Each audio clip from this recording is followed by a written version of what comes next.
Hello everybody, welcome. I'm Adam Steele and this is Hot Pole Studios and this is my home mixing setup. Welcome. This is part 2 of our new pop punk mixing series. This is live, so anyone tuning in live, you will be more than welcome to add in your comments and questions. There's a chat going right there. Hi Al in chat, hi everybody. I've just got home from a little vacation with the family, so cheers. Got a fancy new glass, completely inappropriate for the cocktail, but I was given these glasses by my parents for my birthday, so I thought I may as well use it. Cheers, everybody. Slightly later than usual this week because, like I said, I've literally just got back from a vacation. Spent 7 hours on the road today, so here I am. Yes, welcome to Studio B. And as you can probably see, there is more and more equipment appearing in Studio B. There's now, as of today, a Hayden amp, the HGTA. Got that while I was down south. Warren's in chat. Hi, welcome. I just got an Axe FX Ultra, as you can see, and the Tech 21 Landmark 300. So, I'm showing you all, but not really going to be playing with any of those today, because Chris said, when did I get an Axe FX? Got that last week, just got it. The old Axe FX Ultras are now available for an absolute bargain because they're not like the darling anymore. The Axe FX 3 is the one, so you can get them super cheap. And even though the amp models are a little outdated, vacation, don't you mean holiday? Yes, I do. Even though the amp models on that are a little outdated, the rest of the effects on that are very much still perfectly serviceable. And with all these valve amps here, I can use it in the loop and do whatever I need with it. So that is all to be used very soon. But today's stream is going to be a bit more nitty gritty. So in part 1, we started this album with the song Saviour from Maisetto, who were originally called Odd Squad. You might be able to see that up in the corner. The band changed their name midway through the album production to be something that wasn't quite as silly and a bit more, accessible. So, last stream, we got some drum sounds using Superior Drummer 3. We got a bass tone using Amplitude 5's Ampeg SVT, the SVX VR. Fantastic. We got our guitars through the dual rectifier Road King and through the late 70s JMP. And from there, what are we doing now? So, today's stream is going to be the nitty gritty because now we've got everything sounding good, we move on to the next phase, because if we listen closely to this song, you'll notice that some of the guitar parts aren't quite tight. Some of the bass parts aren't quite tight. There's the odd drum hit that's a little bit weird. The vocals sometimes rush, sometimes drag, and the vocals are slightly off in terms of pitch sometimes. And this is all stuff that at the time we just let it ride, and it's 2021, and that kind of thing can be the difference between something not getting picked up and something being radio ready.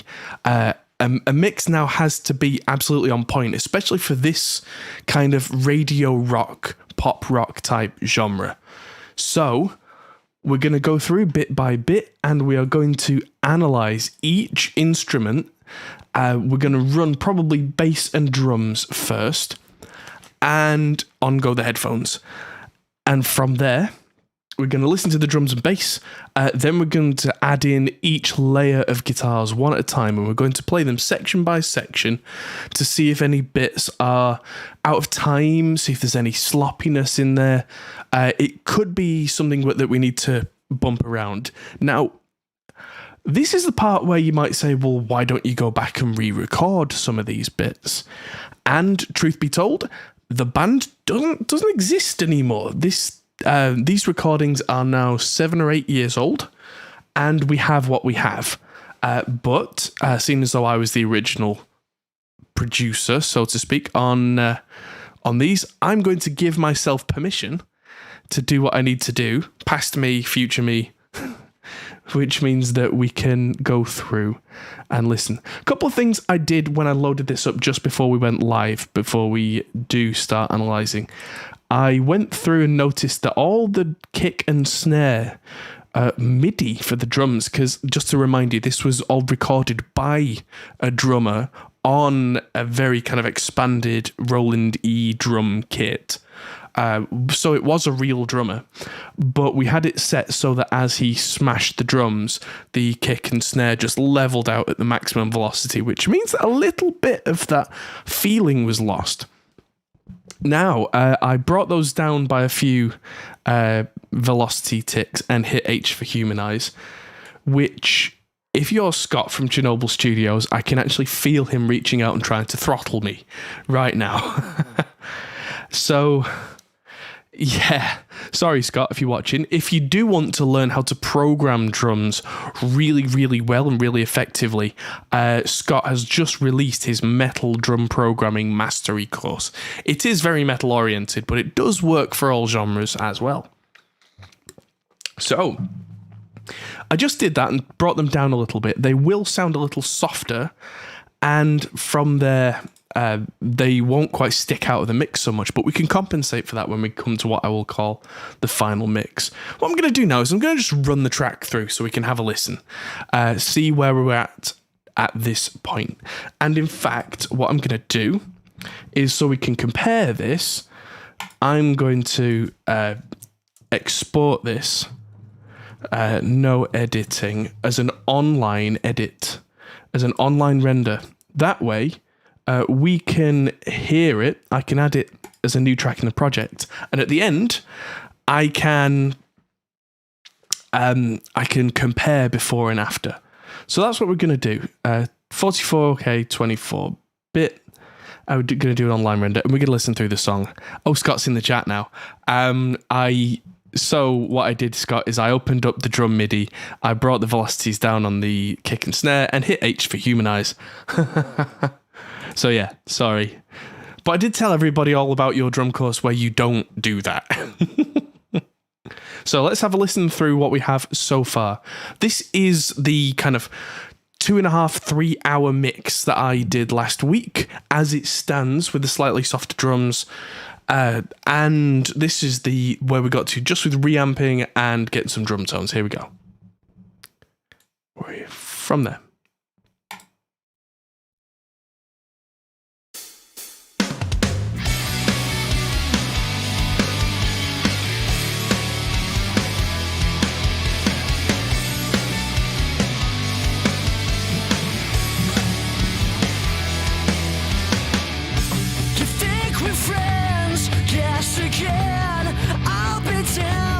I'm me on the inside of you.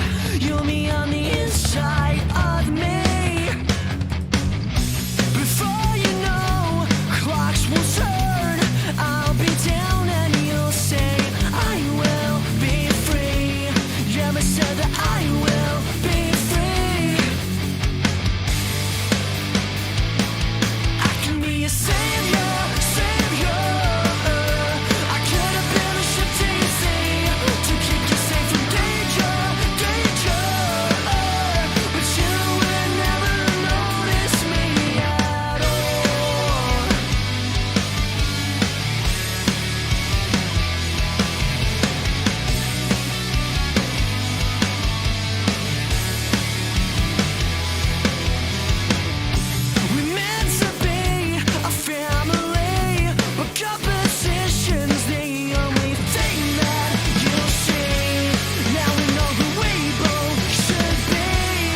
Oh, excuse me.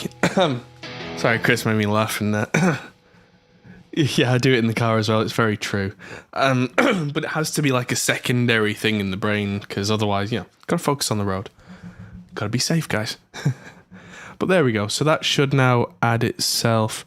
Yes, now it goes dugga dugga dugga dugga dugga dugga. So yeah, I'll just mute that now. And interestingly, you can see at the bottom there are two different tracks that are just a click track. I know that Reaper has its own inbuilt click track, but we were using Superior Drummer's cowbell because it sounded like it kind of placed itself in the room. Yeah. Oh yeah, sounds like that's another phrase of mine to go on a t-shirt. Chris was saying that I was sat here vibing, and it's like, yeah, it's either I sit here vibing or I sit here like a lemon while I wait for renders. Mike's in the chat. Hello, Mike. YouTube auto paused again? Weird. Hello. Yes. This guy says I was told there was going to be drop F. I'll drop an F on you, son. So, yes, we're going to listen through now to the drums and the bass. Before I do, I'll just give you a quick insight. What you just heard was what I would consider to be phase one of mixing. I'm just going to move to that camera because this is something I think is important for a really successful mix. In my opinion, this is how it works. This is how it definitely tends to work in the big leagues in the Hollywood, is that mixing is split into 3 phases.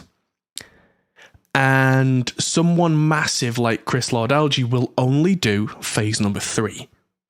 So, phase number 1 is actually the tracking. So, or at least if you're mixing something completely from scratch, for me, that is getting a song to a point where each of the individual instruments sounds really good, but that's kind of it. And that's what we've got here. That's phase 1. Now, phase 2 is what I call the mix assistant phase, and that's what we're going to do today. And so the mix assistant, what they will do usually in big leagues is they will take the tracking and they will then edit it if it needs editing, do anything like pitching if it needs pitching. They'll do things like shifting timings around so that you can press play and it sounds really tight. And then the third phase is what I would call the mixing proper. And the mixing proper is something like, that's what Chris Lord-Alge would do within 2 hours, 3 hours, because he would throw up the faders on the desk and expect the song to be arrangement-wise and editing-wise perfect. And you don't want to be stopping in the middle of that final phase to fix problems, because that will distract you. And if that distracts you from pulling that final mix together and doing the fine things like flying your faders and automating and making sure that each sound fits perfectly with the other sounds. So today, like I say, is Mix Assistant Day.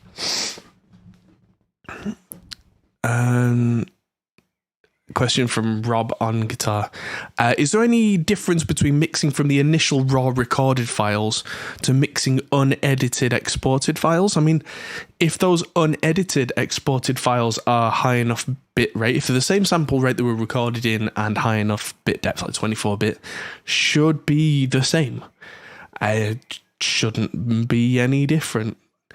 I mean, are you thinking like if someone's recorded loads of separate little sections and they've sent it you as one bounced wave file? Because if that's got no effects on and is full quality wave, to me that is identical. That's more than good enough, at least. There we go. So, Mix Assistant Day. That's what we're going to do today. If you can hear Ivy in the background, she's not sleeping because it's warm and we've just had a long travel day. So, yes, here we go. Let's hit play with just drums and bass and see where we get to.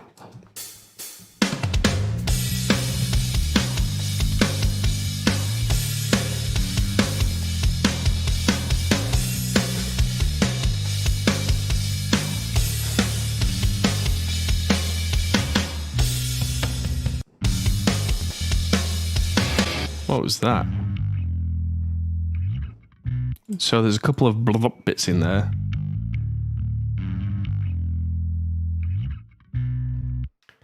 So let's just see if I can just nick the first bit.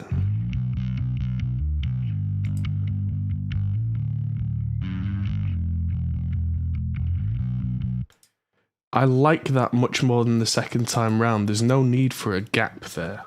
So I'm going to copy this across. I know you shouldn't copy and paste, but this is long after the fact and it is the same part. So let's just see where we get to with this and see if this sounds right.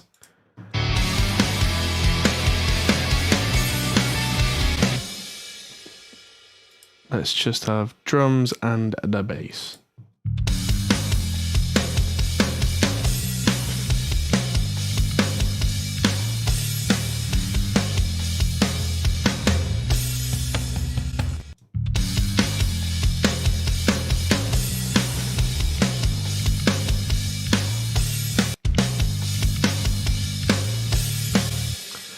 I can hear it rushing. Let's just push it back and see if that does it.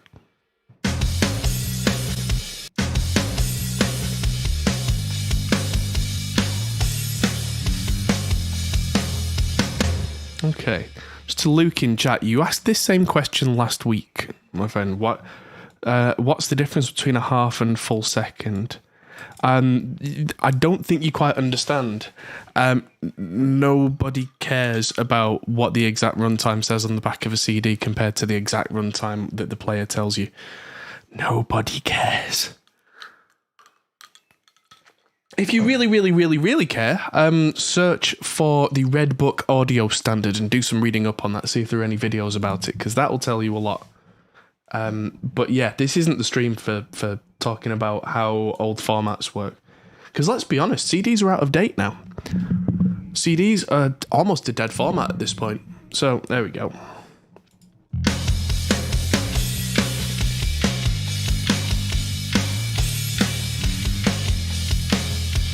There we go, and this second bit is pushing the timing as well, so that could have just been me pasting it in a little early.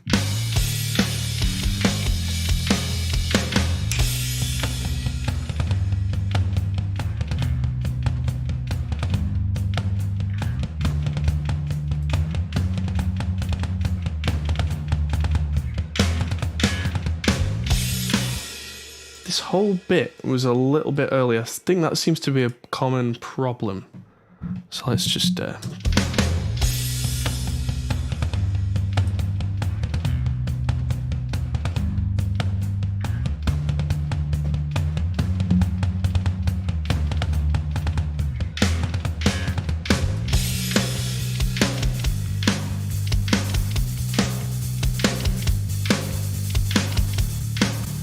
that whole, yeah, there's a lot of pushing going on in this, and there's probably a lot of pushing going on the guitars as well.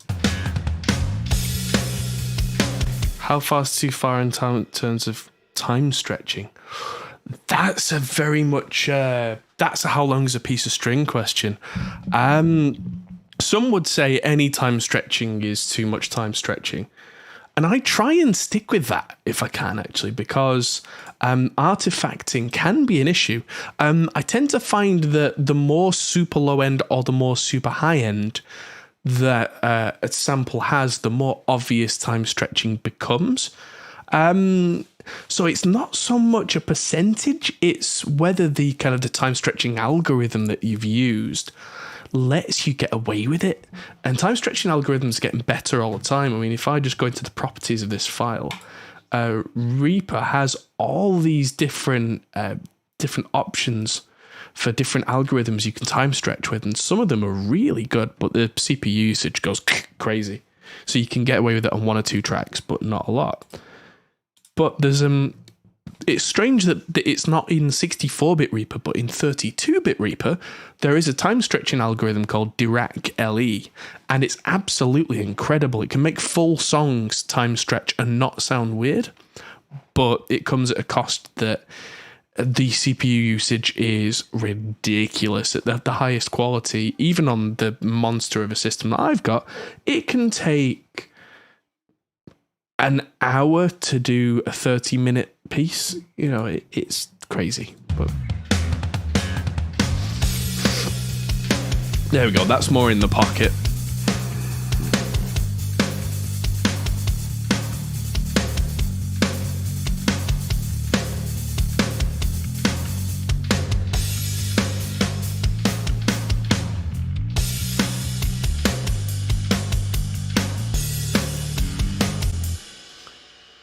I'm thinking that's starting to push again as well, so I'm just going to push that back.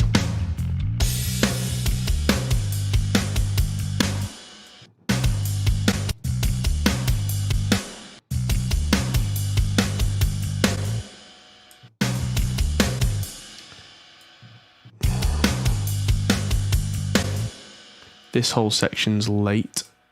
And this is the kind of thing where you might be looking at this going, why does this matter? Why do you care?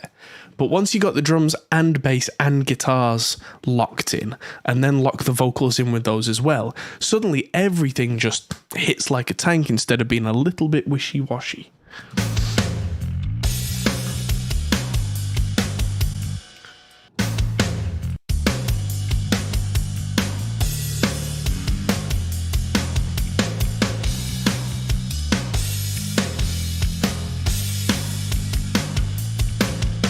Ooh, hello, what was that?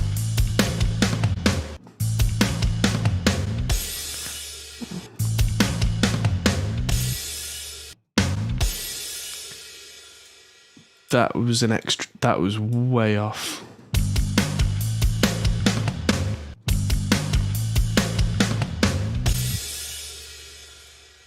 Ding, ding, ding, ding, ding, ding.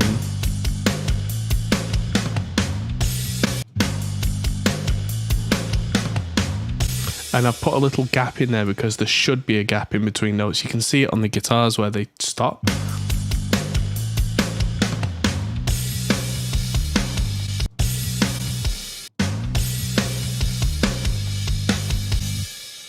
And that's all now late because I pushed it too far. So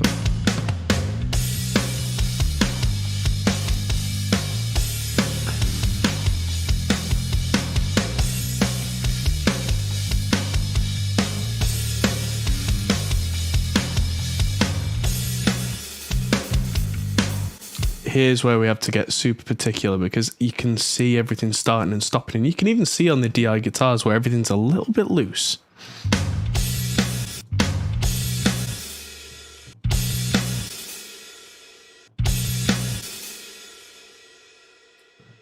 Let's just push all that back.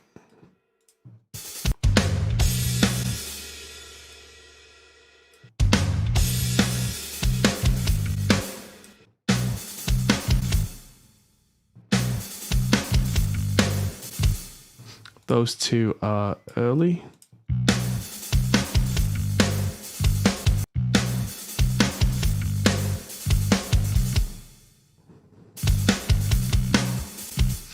What we have here, I think, is a case of the excitable bass player.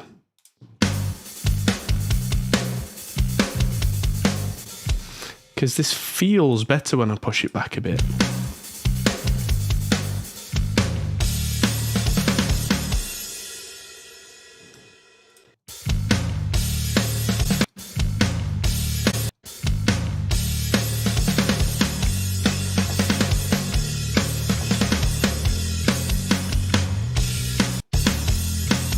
There, it starts to get ahead again. So I'm going to push that back and see how we get. Make sure I've got crossfades.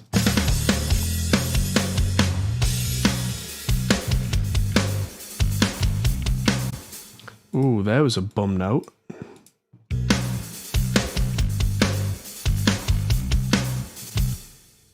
Let's just see if the other take's better.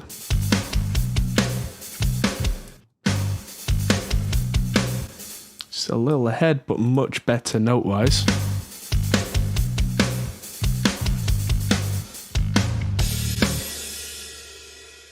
So yeah, everything's just a little bit ahead and a bit excitable.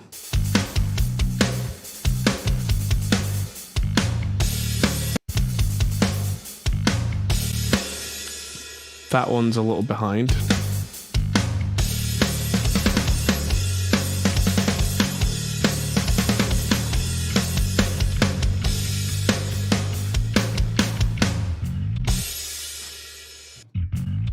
Yeah, so all the starts and stops are just a little bit, and I need them to be on. So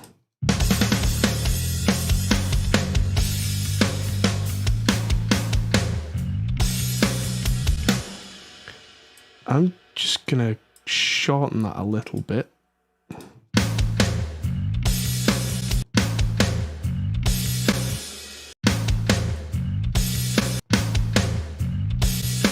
Oh, there's an extra kick in there that shouldn't be. So that can go.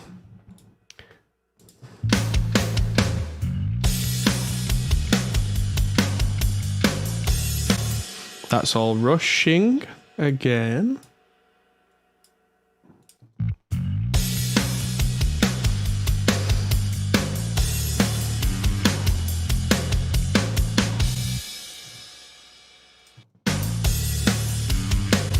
Yeah, I can hear it all just pushing a little bit.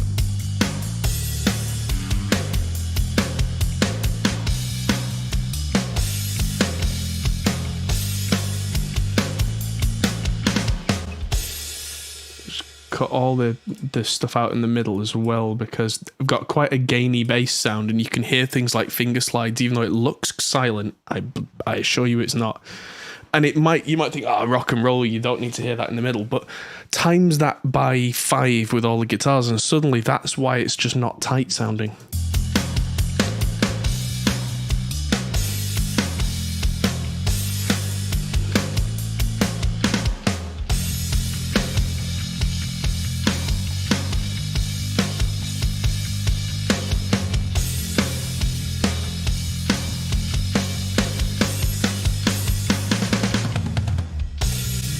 That was actually a really tight section. I don't think that needs anything.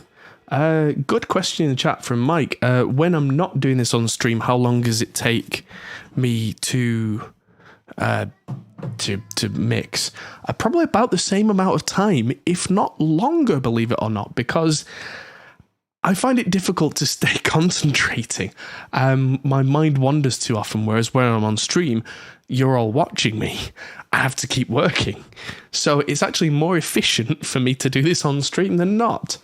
The processes take the same amount of time, and I actually quite like doing it like this because I hold myself accountable and make sure everything's done right.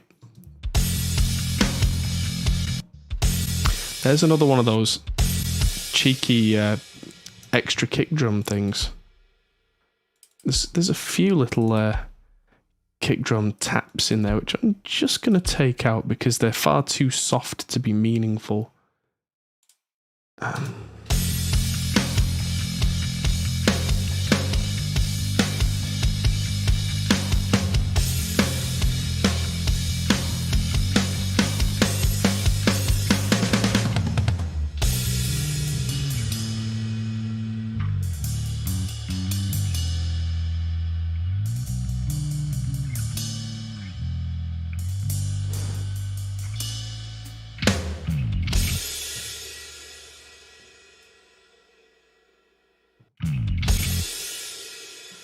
Right,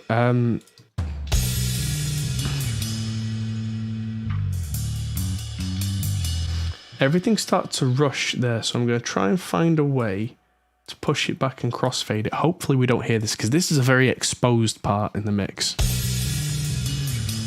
I'm using the cymbals as my cue.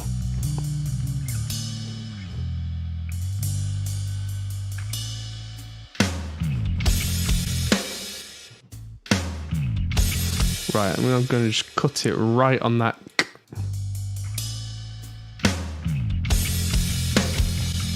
And I can see that whole section just comes in excitedly. So I'll push it back.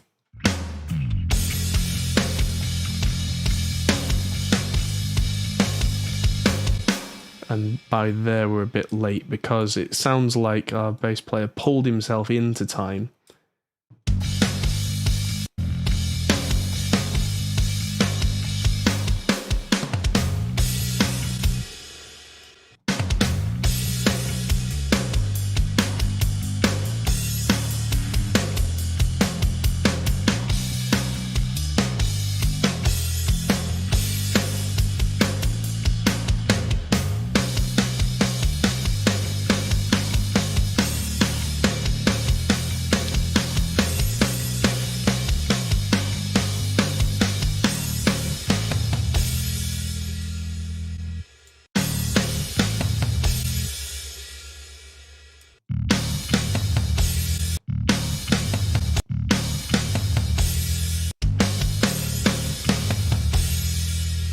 Yeah, I'm going with take one for the ending, I think, because it's just a little bit cleaner.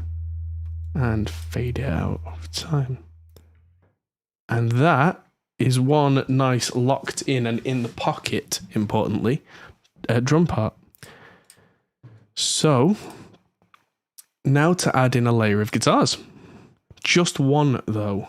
We're going to focus on one at once and see what we have to do. So I'm going to hold down Shift, and I've got plus and minus here.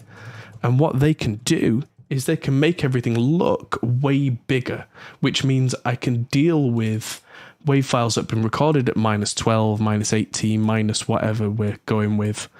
And I can see all the transients and all the peaks. And as you can see, I've used spectral peaks as well, which means that everything looks all pretty and I can see where the bassy bits are and the trebly bits are. So, yeah. On to rhythm guitars.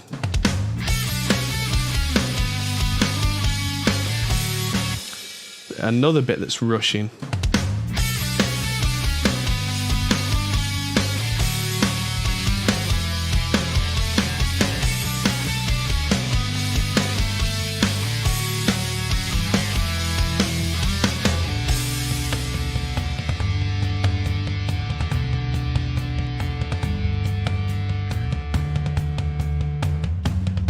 Let's try this fade differently. See if that works.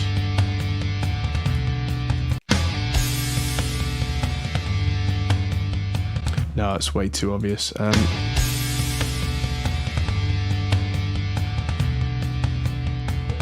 There we go. Because I do want a little bit of that, but I just want it to fade away. And here we go. And you can hear straight away now that I've got the bass in the pocket. Now it's going with the guitars and the bass not quite locking. So if I push this back so I can see those chugs are on the line, I can see that to begin with. Let's see how they go.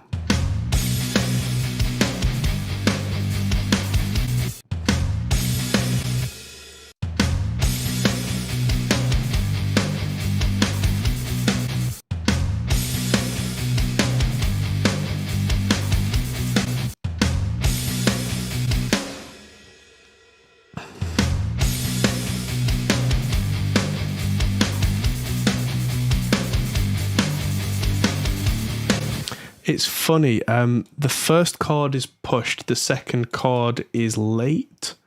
I don't know why that would be.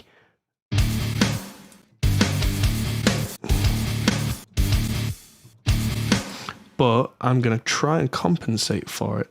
And I think it's the same both times, so I don't know if it was something psychological from our guitarist of the time, but yeah, I'm just going to push these back a little. And then just crossfade them a tiny touch so that hopefully that just doesn't pop out in the mix. And let's see how they sound now.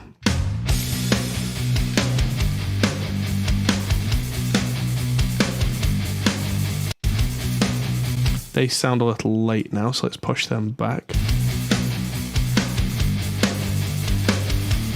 And they sound a tiny touch early, so we'll just pull them around till they feel right.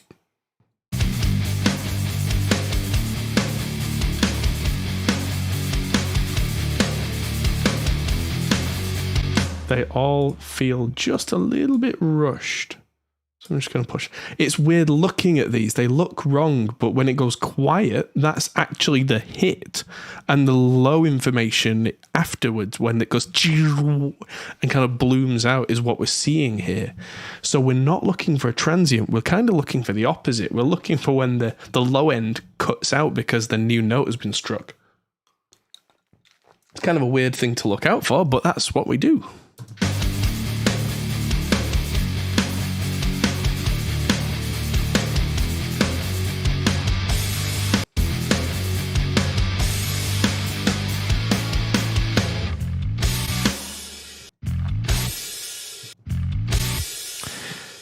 Yep, so get rid of all that noise.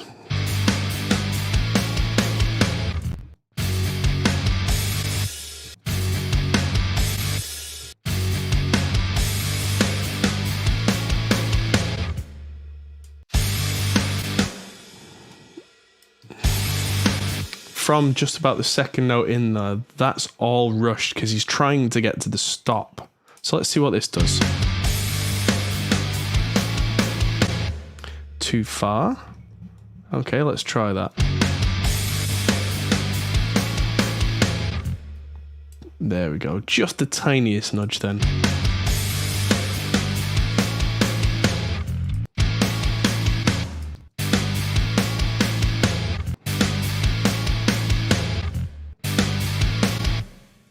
That bada bada bada just isn't locked.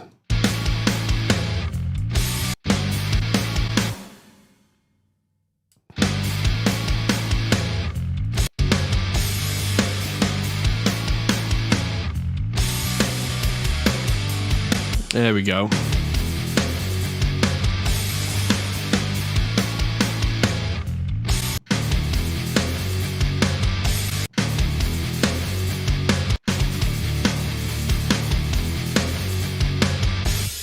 Just going to push that a little further back as well and just see if that gives it a better swing.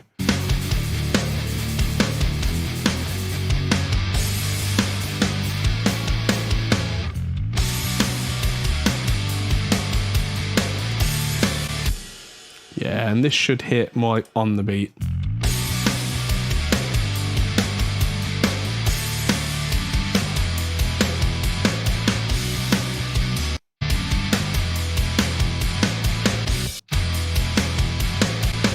That sounds late.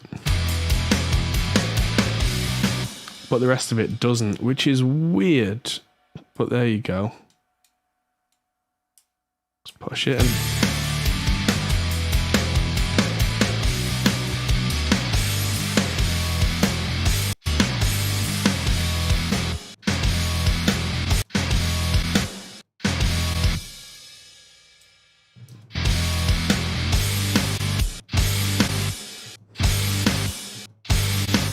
There, yeah, that bit was late as well, but that chord wasn't.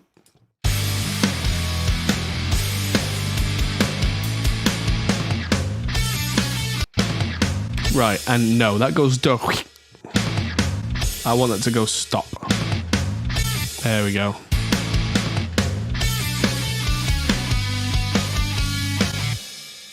And just repeat this for the rest of the song.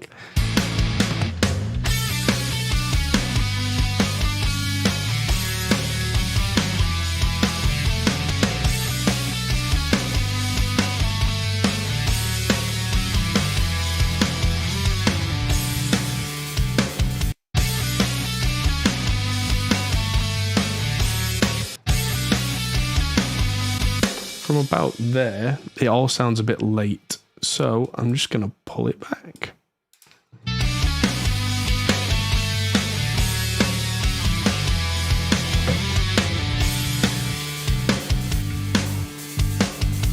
Automated the volume down there.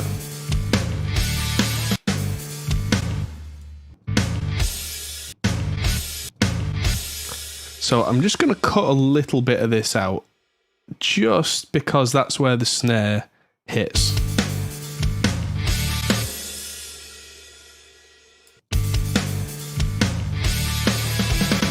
And also that gives me an opportunity to clean this up because I can hit, there's a pre-hit here.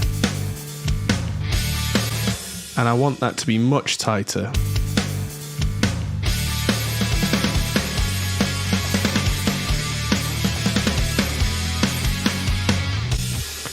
And that almost sounds out of time with itself.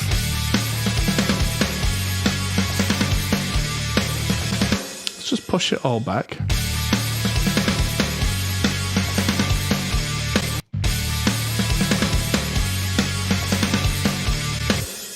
That really gets slow.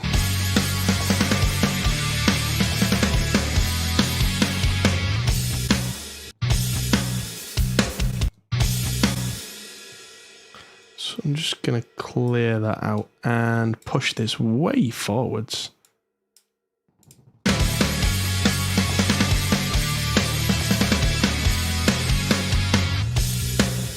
Yeah, let's just play that back one more time. They're now a tiny, tiny bit late, so I'll just push them back a bit.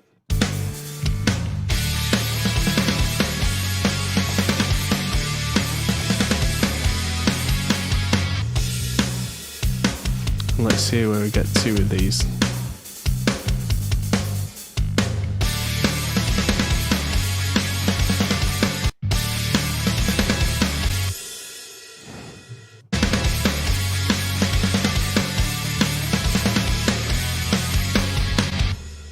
And back in time by there. Bizarre.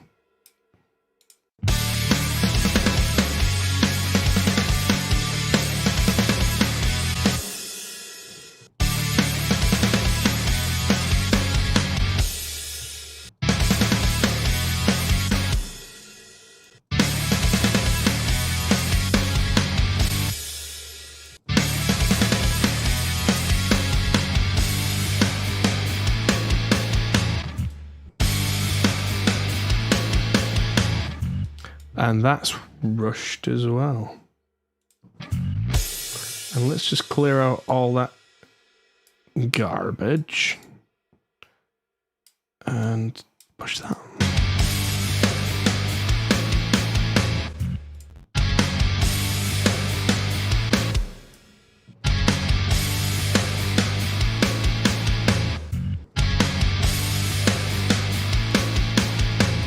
It was actually late.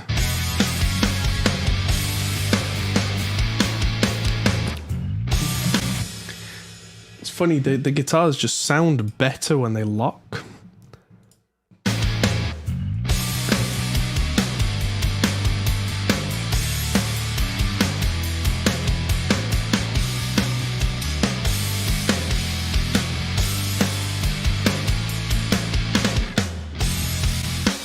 And that chorus sounded just about right.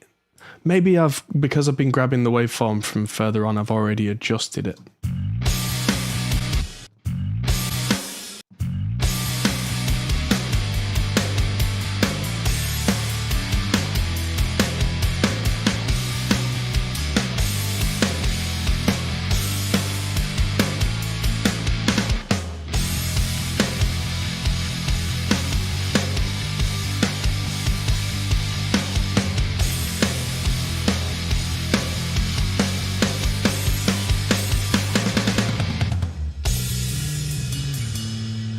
Yeah, that was okay. Let's move on.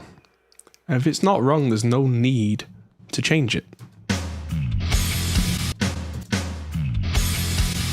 What is that mess?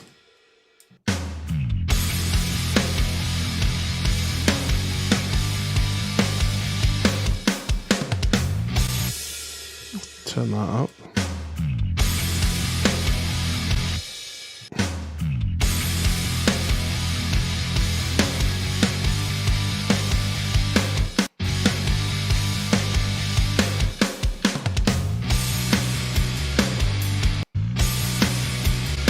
Rushing.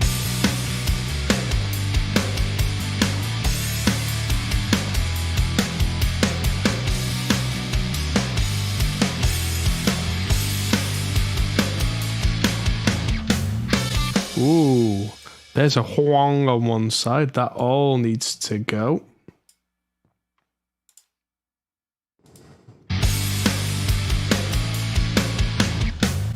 Okay, a couple of questions in chat. The amp on top of the Marshall is a Hayden HGT40. Sorry, an HGTA 40, and I only got that just this weekend. Not even turned it on yet. What happened to my Slate VSX headphones? They are broken. They are in the box. Slate are sending me a new pair as soon as they have some in stock. But yes. Will this video be available later? Yes. I don't know why people ask this every week. Nothing personal. Videos like this are always available. Always. Unless the people making the video have some weird, shady reason for it not being online later. Live videos on YouTube always go out later.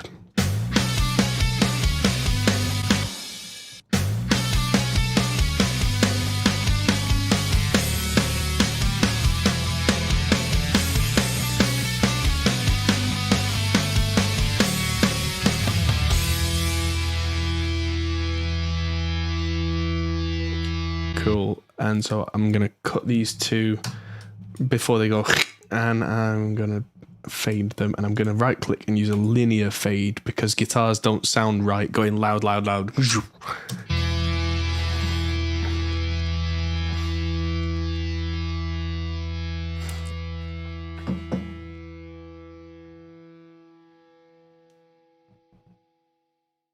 There we go, and that's 2 guitars done.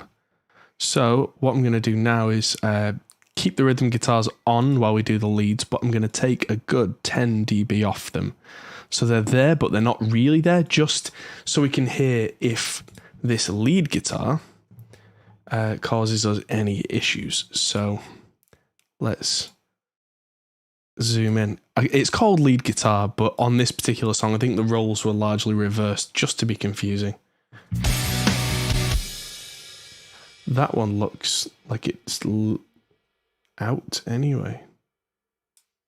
I'm just going to cut this one later down the line. The guitar's already reamped? Yes. And the bass is through Amplitude this particular time. You should go and watch part 1 of this series where I do all of that. I spend the entire episode reamping and getting drum tones and doing all of that. Let's just get rid of that stomp on the start of that.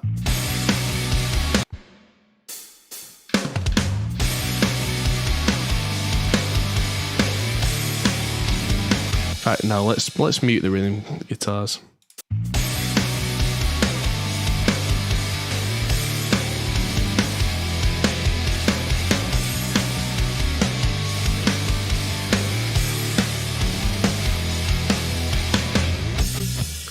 That is definitely rushing. Let's just try that on that side.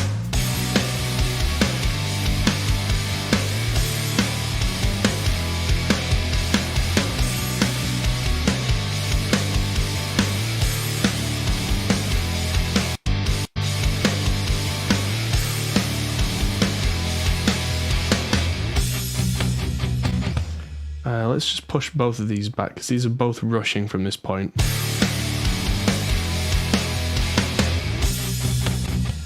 Oh, that sounds weird because they're not in time with each other. Adam, why didn't you? Younger Adam, why did you not make sure these guys were playing perfectly? Okay.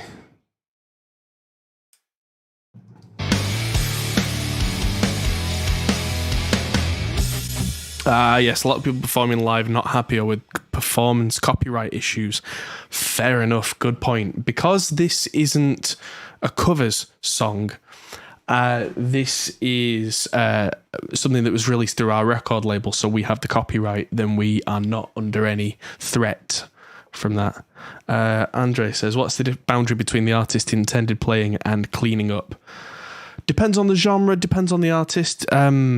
If this was me back then, I would now sit the guitarist and bass player down and make them play a lot more until we were happy with a much more locked in performance. I would drive them crazy or drive them up the wall, making sure it's right. As it is, it's been time enough since then, and it's been enough time that I would imagine that the guys... I still talk to the guys from Maisetto sometimes, and I'm sure that they would be quite happy with the best finished final product rather than, oh, it's got to be authentic, man. Because, especially in pop punk and radio rock and that kind of genre,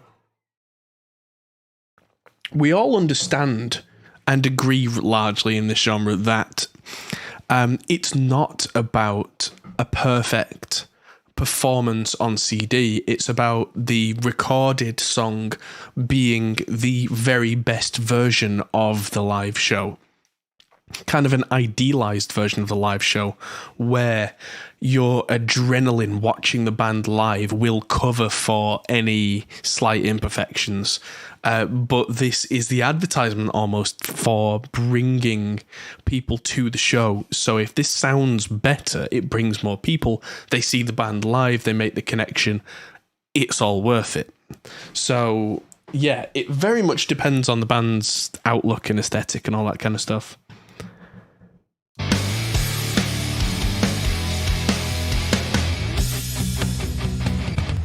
I'm just going to cut the guitar here because that's a good starting point to try and get this cut from.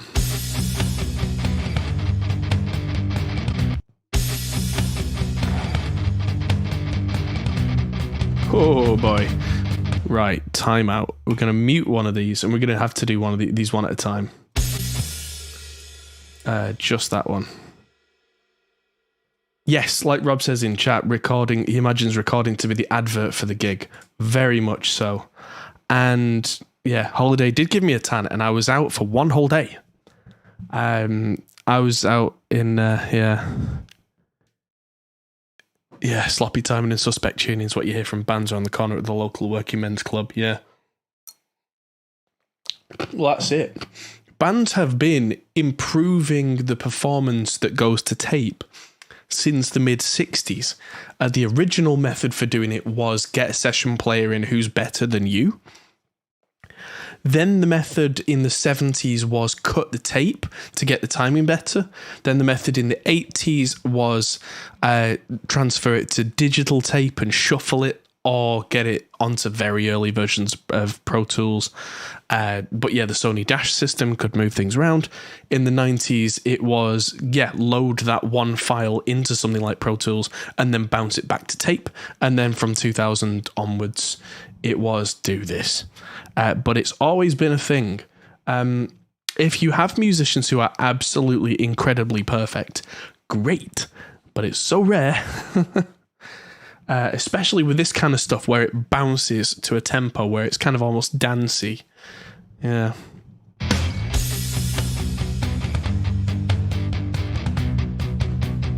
Oh. Starts to rush there.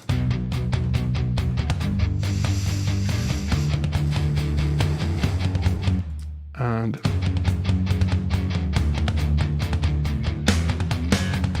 that's all ahead, so I'm just going to push all of that back and see if that fixes this side.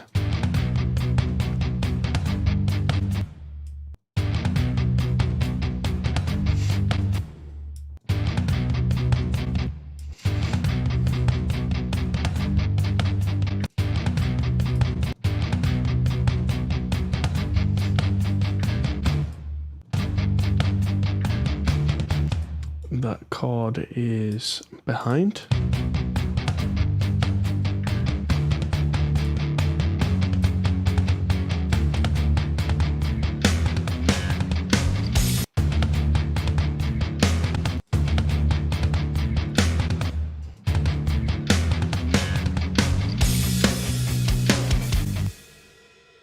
I'm just going to pull all that forward.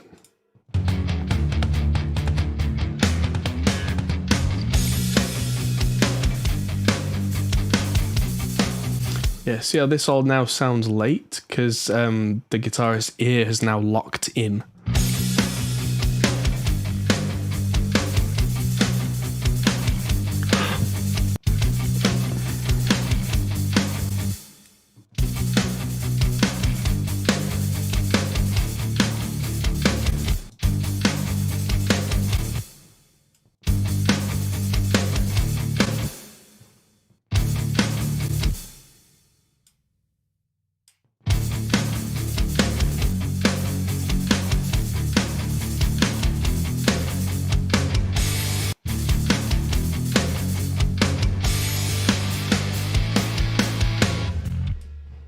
Right, I can hear noises there, and this all sounds the tiniest little bit pushed, but not in a way that is too super bad, but with a second guitarist, now they have to lock.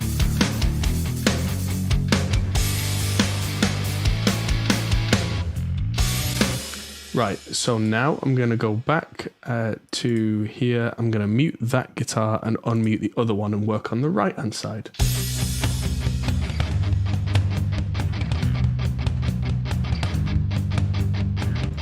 I can hear it tick-tocking away. It's driving me nuts.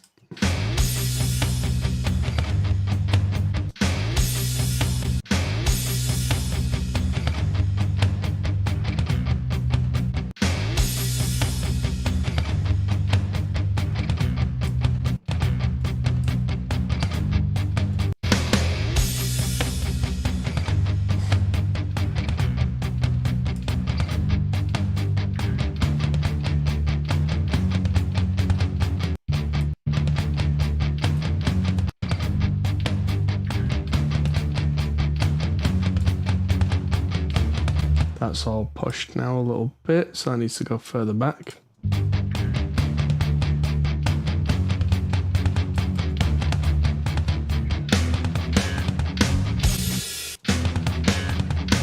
And I can hear that drag.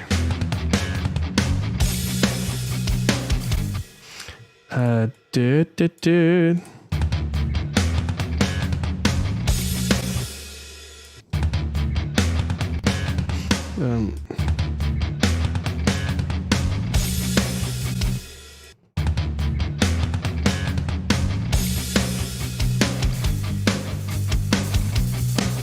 Back a little bit.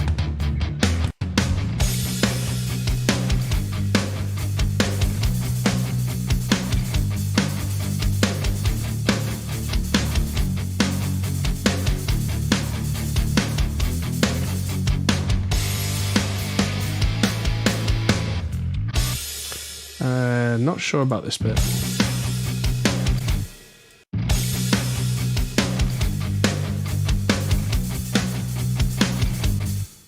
Ticky.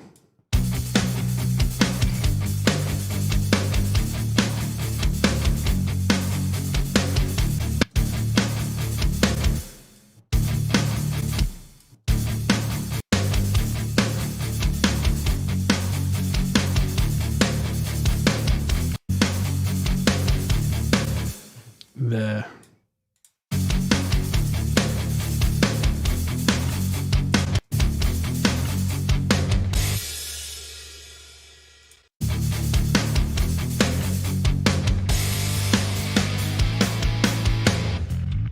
Right, let's see what happens when I play these two together.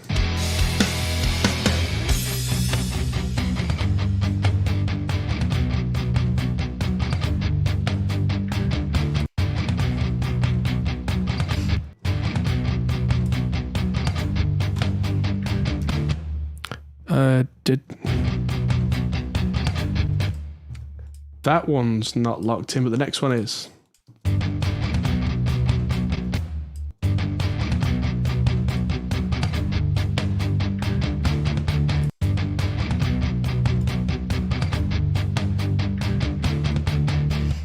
That one's just pushed together.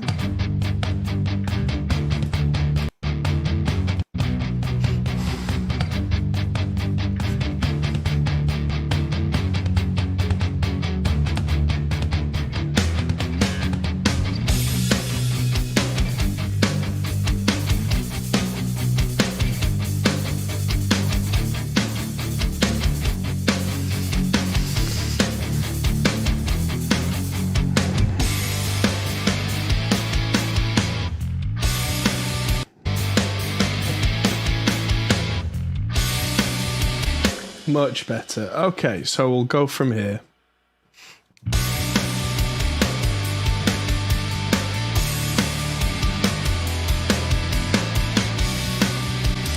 Just a little bit pushed, all of it, but not massively.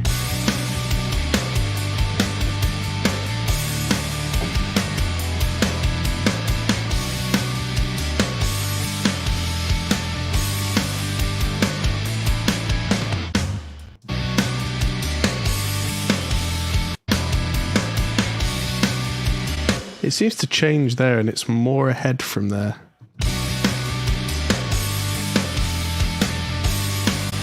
Back a little.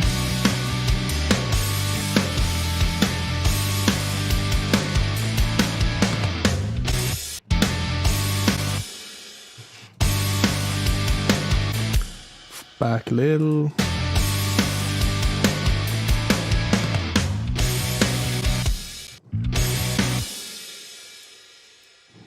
And there we go.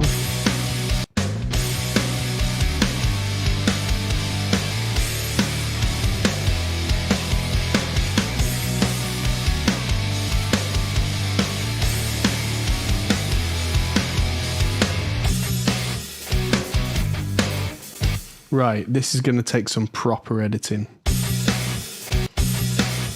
That's already a little rushed. And I really want to clean out these bits. Jerk.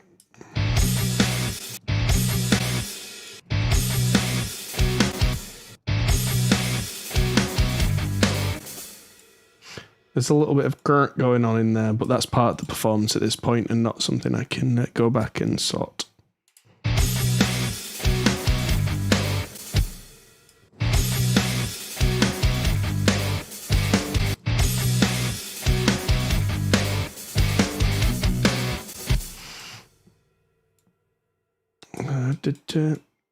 Sounds like that's much tighter with the bass than before. Forward a little.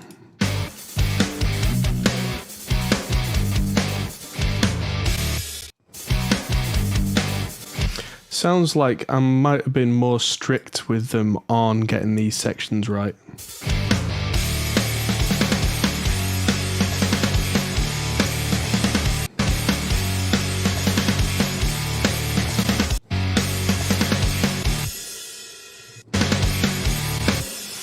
Why are they so late?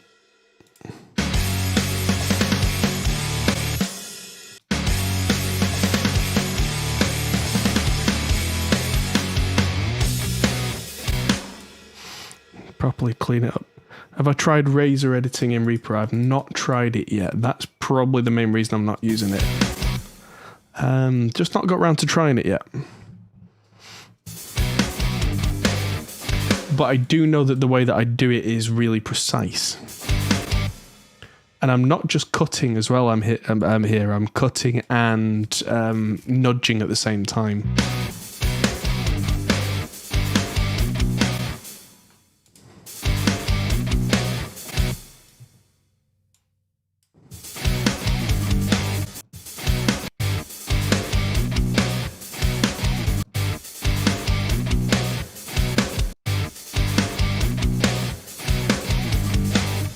That one's ahead. And thank you very much, Chris, for the heads up there. That one's out. I can see it from the DIs, actually.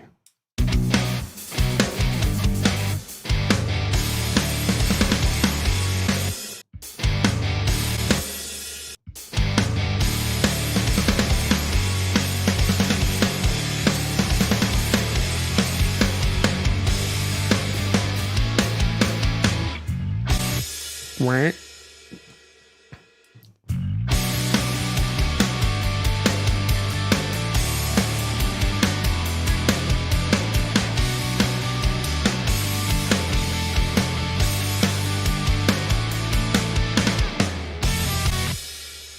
Cool, and as nice as they are, I'm going to cut them out and clean it up.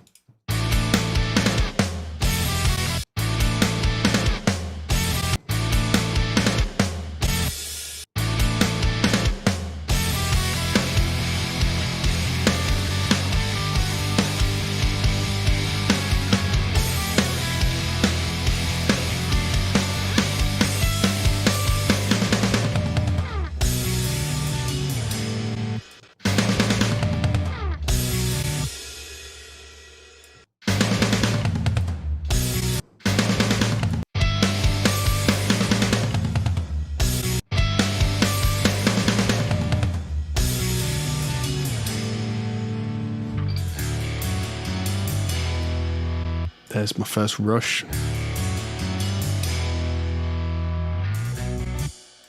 That section. There we go. That one's rushed a little as well.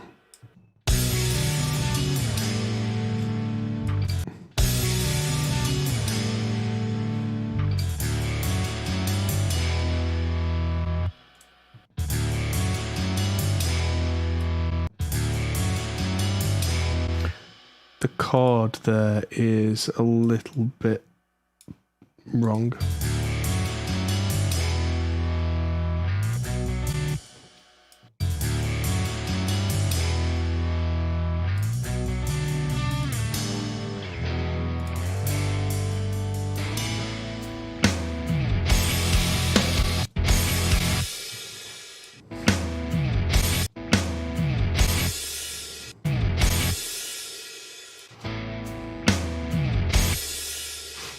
Just going to cut that one and let the other one come in.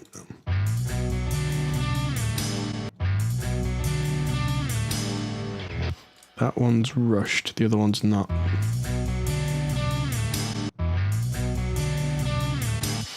They're both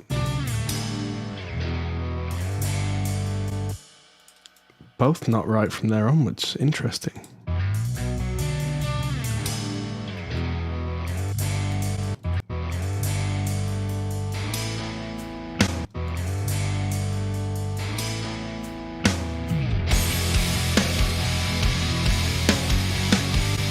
They're a bit rushed.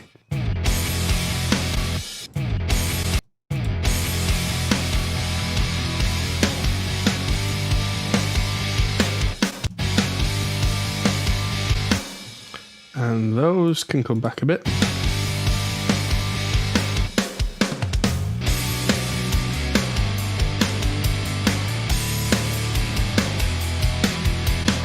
That's just a bit rushed.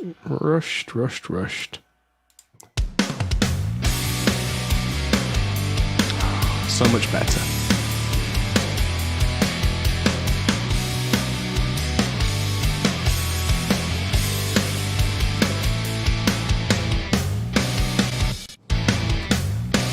That goes da da da.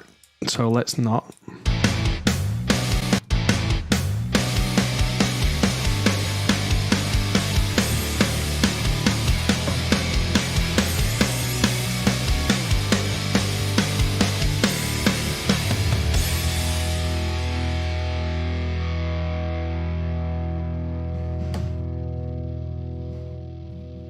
I can hear lots of electrical noise on that, so I'm going to fade that one at the same time as the other.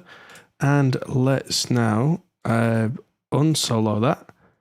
And just without the vocals, listen. No, let's do the vocals timing now. Just, ooh, there is also an extra part.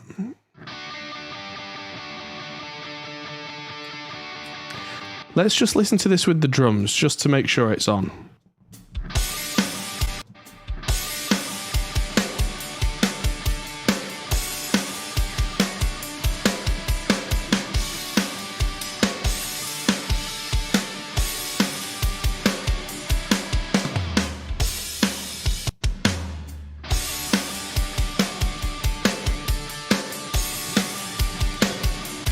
Another bit that's rushing.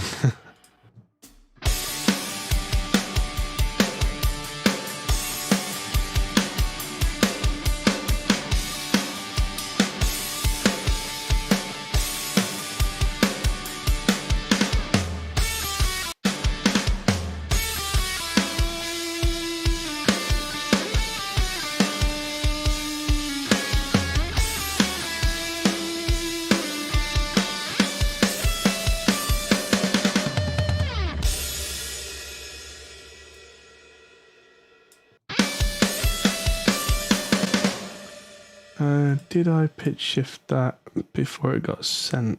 I did. I pitch shifted it before it got reamped, so that's fine now.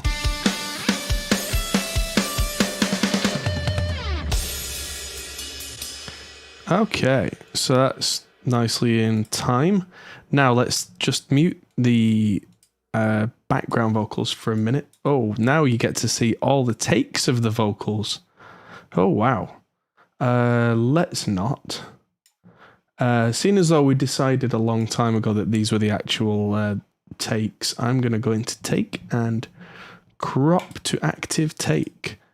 That way, we're not dealing with, and I've got shift plus and minus to change the volume appearance. We're not dealing with, oh, it should have been this take, it should have been that take. No, we're done. It's happy. It's fine. My recording and tracking attitude at that time was, if it wasn't right, we'll do another take. If we're happy with the take, we move on. Therefore, every last take is going to be the one.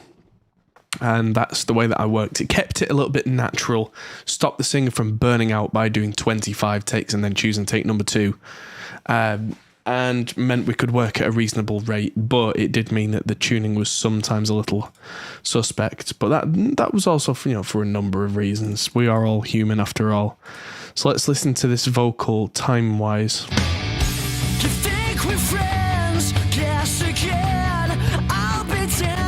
So So that's rushing. That you think we're friends. You think we're friends? Yeah.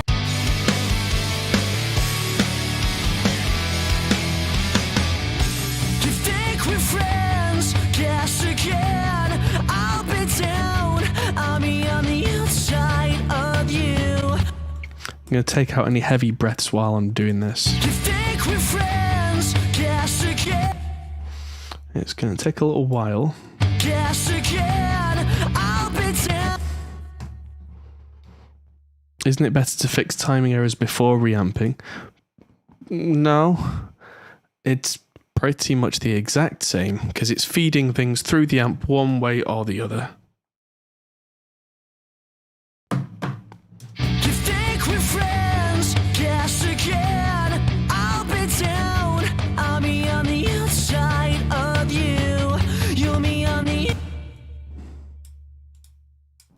You'll be on the inside of me. You'll be on the inside of me. Timing's pretty good here, actually. Of you. You'll be on the inside of me. Before you know, clocks will turn. I'll be down and you'll say. Before you know, It just feels a tiny bit fast. before you know, clocks will turn. I'll be down and you'll say. Yeah, that line feels... In fact, this probably all is just a little bit pushed. I will be free. Never said that I will be free. I can see... I will be free. Never said that I will be free. Will be free. Be free. can see where I've previously changed the pitch on this manually in Reaper. So at the time, I knew that that line was slightly sharp, but I had the delivery I was looking for. That I will be free. Be free. Be free. I can be a savior. Andre says, I like the breath, it was more natural. Well, sorry, Andre, I don't. It's not about natural in this genre. We are probably, when we get them to the mix stage, going to compress them even more to the point where those breaths are going to be obnoxious. And obnoxious is definitely not what you want in something when you're trying to appeal to a certain demographic, unless it is a punk song. I can be a savior. I can be a savior. Again, if this was like an acoustic song or something that was a bit more nice and natural sounding, yeah, absolutely, wouldn't cut the breaths out. But then I also wouldn't use 3 compressors in a row on the vocals. So yeah, with great power comes great responsibility, and with using 3 compressors in a row, that brings up the things I don't want, so I have to manually work with them. I can be a savior. I can be a savior. I can be a savior. I could have been a ship to your sea.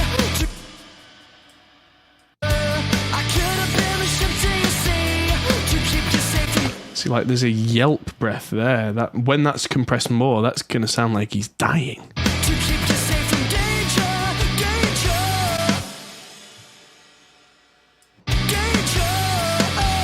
But you would never know. But you would never notice me at all. We meant to be a family. But God. Right, so that line's a little, could be a bit, could be a little bit earlier, I think. I'll just push that one back and let's see if that works. We meant to be Back a little. We meant to be a family, but composition's the only thing. But composition's the only thing that you see. The only thing that you see. Now we know who we both should be. Yeah, that's all pushed a little bit. The only thing that you see. Now we know who we both should be. And now we know just what to do. That's all pushed, so let's push it back. And now we know just what to do. When all we know has fallen through this way up. Through this way up. Turn my ground. Through this way up. Turn my ground and keep my mouth shut. I can be a savior, savior. Right, so that's going back a little too, just a bit. I can be a savior, savior. I could have been the savior. I could have been the ship to your sea. Yelp. I could have been the ship to your sea to keep you safe from danger, danger. Yeah, this is all getting earlier and earlier as the song goes on. To keep you safe from danger. To keep you safe from danger, danger. But you would never notice me at all. So take away this time today. Just you. Back a little. So take away this time today. Just you know that I'm okay. Watch you say.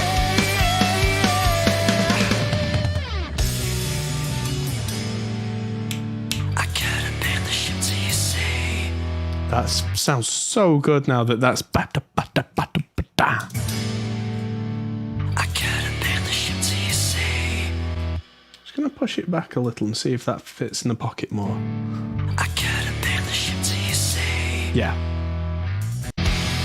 So take away this time.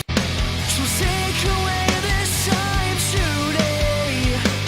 I can be a savior, savior. And back. I can be a savior, savior. I could have been the I could have been the ship to your sea to keep you safe from danger, danger. To keep you safe from danger, danger. But you would never notice me at all.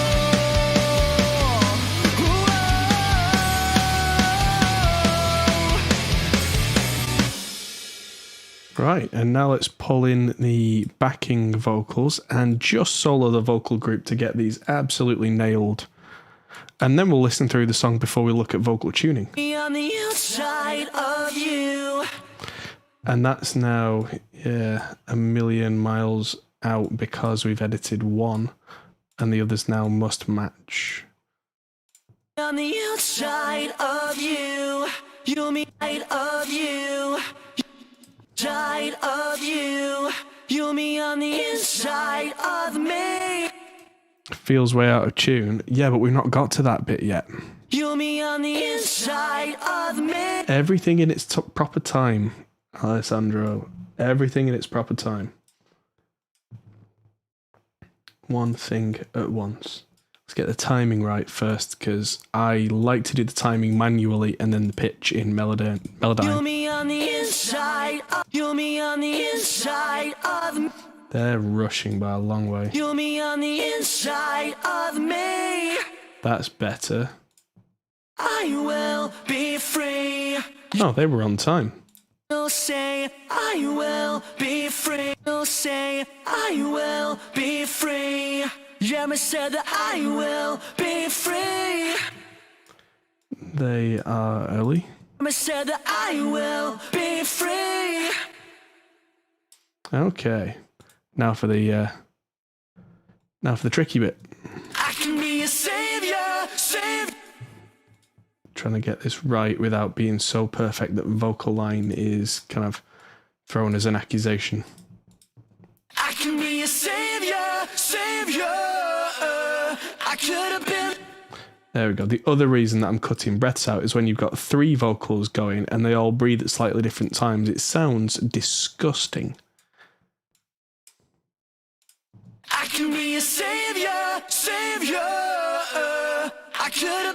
ship till you see. So that's all early. So let's push that back. I could have been the ship till you see, to keep you safe from danger, danger. There you go. When you've got 3 heavily compressed young men breathing, it sounds a little bit creepy. To keep you safe from danger. To keep you safe from danger. Yes, so Melodyne will occur. Stand by for Melodyne, but just not right yet. To keep you safe from danger, danger. But you, to keep you safe from danger. But you will never know. But you will never notice me at all. There we go. Thing that you see. That's bang on time now. Both should be Interesting. through this way up. Stand my ground and keep my mouth shut. And I'll just push them back a bit. And there we go. And keep my mouth shut. I can be a savior, savior. I could have been the ship till you see, to keep you safe from danger. I could have been the ship till you see, to keep. That one's a bit out, I think. I could have been the ship till you see, to keep you safe from danger, danger. But you would never notice. But you would never notice me at all. So take away this time shooting. Yeah, be prepared to adjust the crash count. Yes, that's what the crash count's for, really, is Melodyne is a fickle mistress and makes crashes happen far more often than any other plugin. But what it does for us is so powerful that it's almost possible to forgive. Almost. I can be a savior, savior. I could have been the ship till you see, to keep you safe from.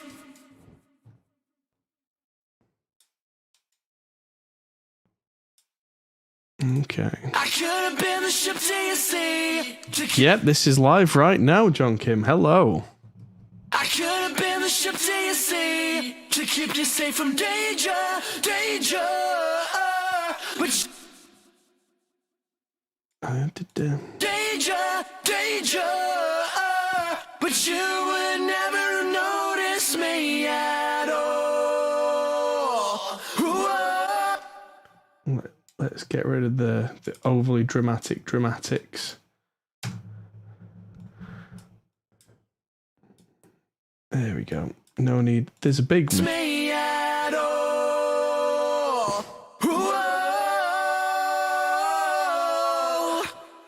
All right, so that's all the timings done on the track, and the only thing left to do is the tuning. But let's just listen through. Have I ever used Vocaline? Yes, I have, and until recently with Vocaline Ultra, it was a huge pain in the ass. It did work, but it also provided results that were just that bit too perfect for me. Curious to check out Crispy Tune from Plugin Alliance. Crispy Tune? Why do I not have that? Ooh. Is it a new thing? Because it should be in the Mixed Master Bundle, surely.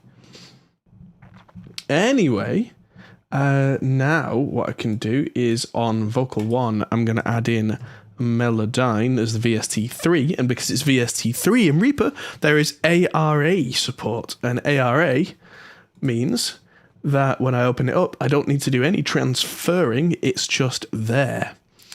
And that has saved me so much time. There's my vocal right there. So I can immediately hit the macro button, pitch sense 100%, pitch drift I'd like to do around 50%. Hit the like button if you're finding this is really helping you, by the way.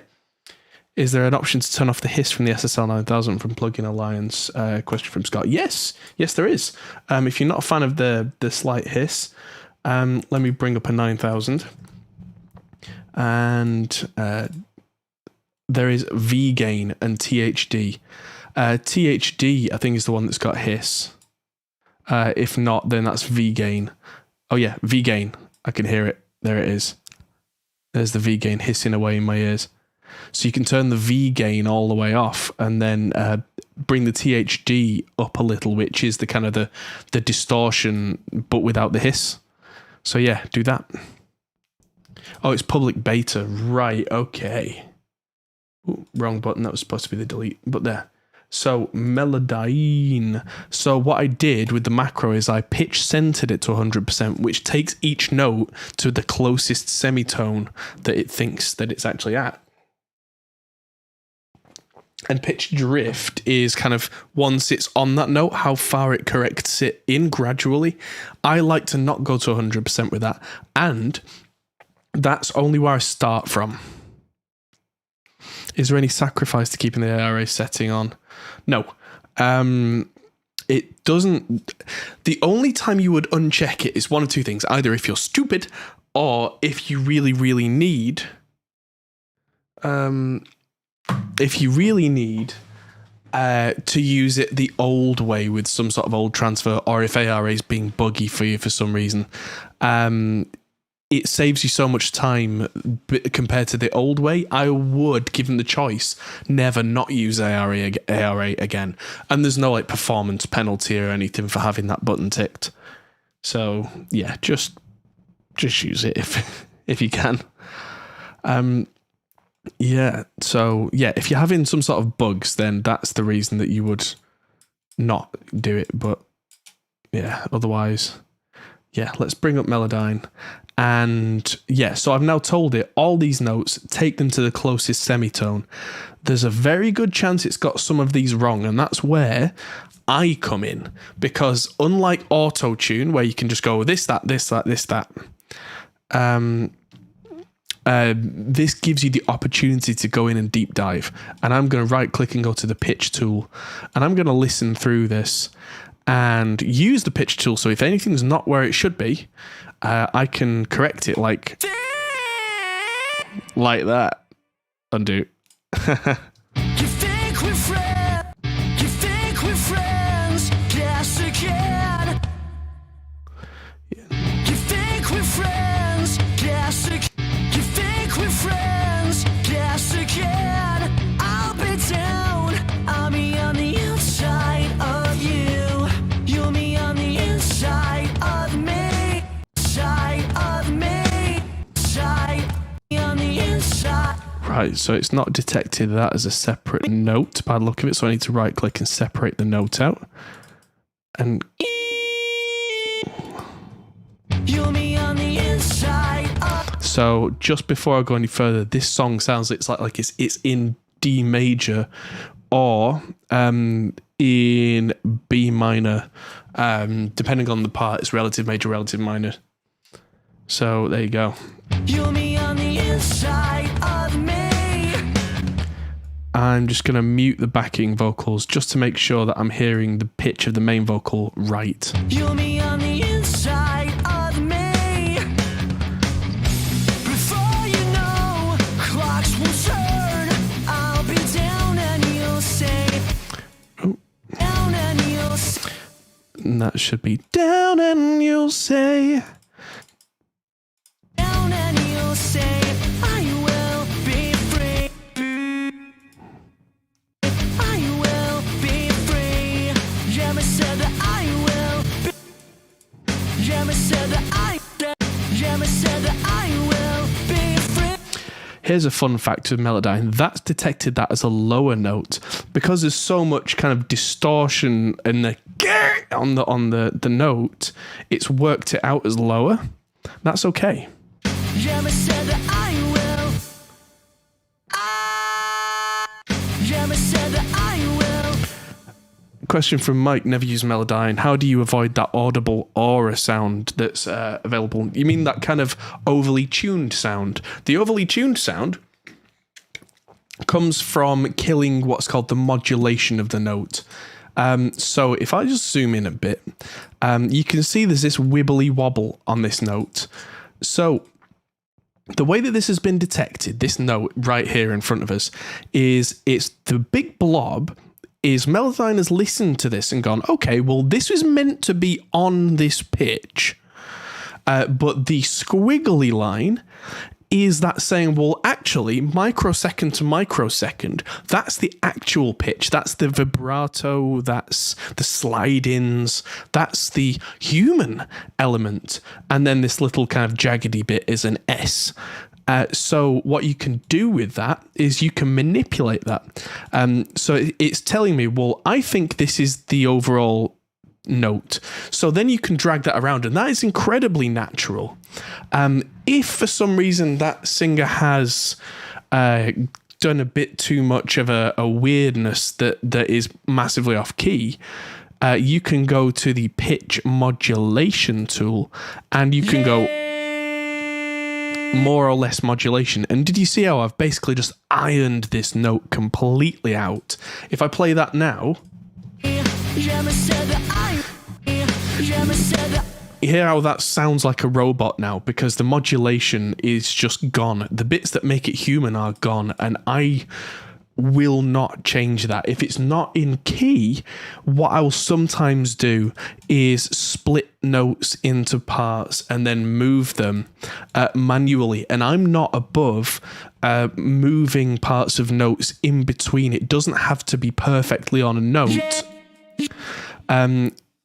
As long as it sounds like it is.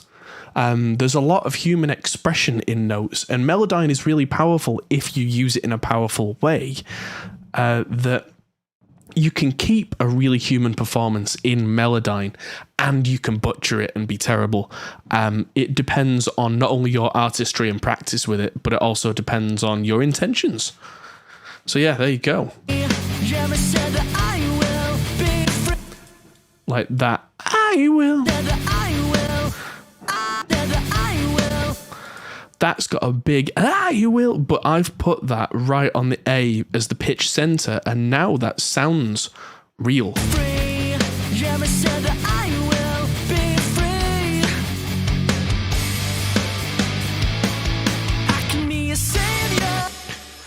It's very easy to go overboard with melodyning.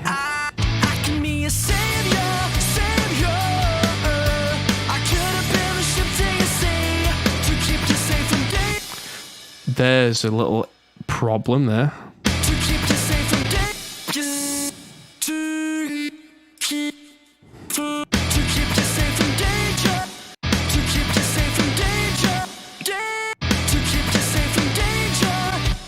And that's going up by a semitone, and it should be going up by a full tone. So I've split the note, and hopefully, if I bring that down there,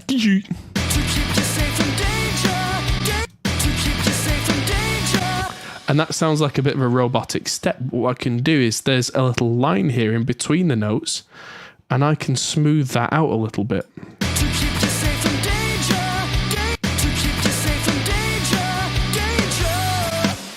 And that's way off key. So what I'm going to do is split the note into two, so that the pitch centers are G and A respectively, which is where they should be.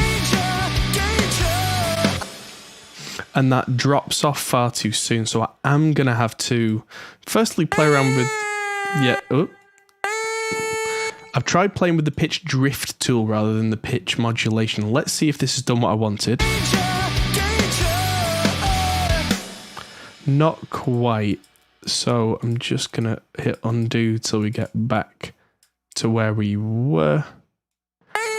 And I am going to reduce the modulation on this note. Not by 100%. I don't want to kill it. There we go. That's close enough that holds that note longer for me. Miami, you alright, dude? Oh man, yeah, Miami from JST is in the chat. How you doing? Good to see you. You'll be happy to know that the plate reverb on this is the wonderful Skybox from JST. Yeah, sounds great. And this is like I was saying before, the mix assistant phase. So this is me going through tonight and getting these great sounding tracks, making them all tight, and then the next show that we do is going to be what I call the Chris Lord Algae stage, which is the magicking. But by doing all this now, when it comes to it, I'll be able to just zero the faders with a clear head and then go pow pow pow pow pow pow pow. Magic.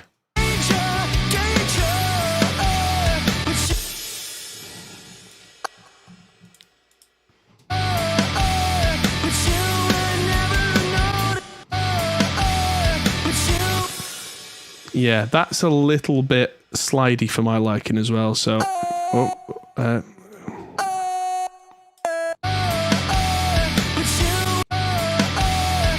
but that transition now is far too robot.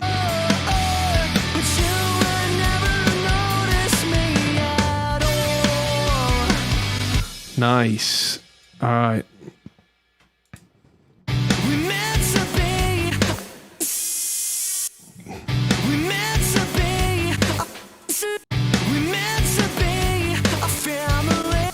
Right, that's supposed to be 2 notes. There we go.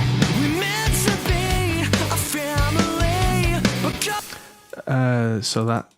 Well, thank you very much, Miami. But this is not what I would call the finished mix. I was saying earlier on, for anyone who's just joined us, the way that I see mixing is in 3 stages. Like the tracking stage technically counts as mixing if you're the tracking guy and you can get great tones, that really helps. But if you didn't get great tones, then I kind of do that as mix phase number 1.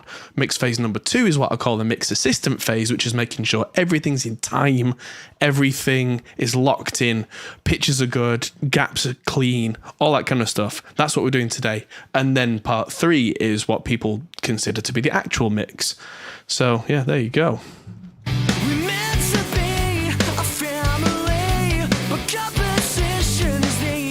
Oh, that should have been a D.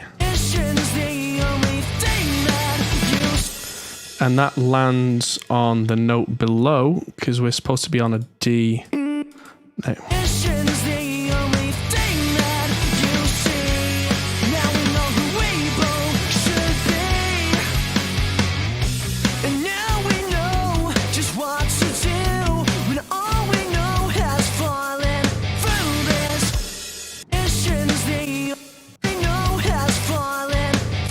That sounds a bit weird. That note does need a bit of the modulation taken away.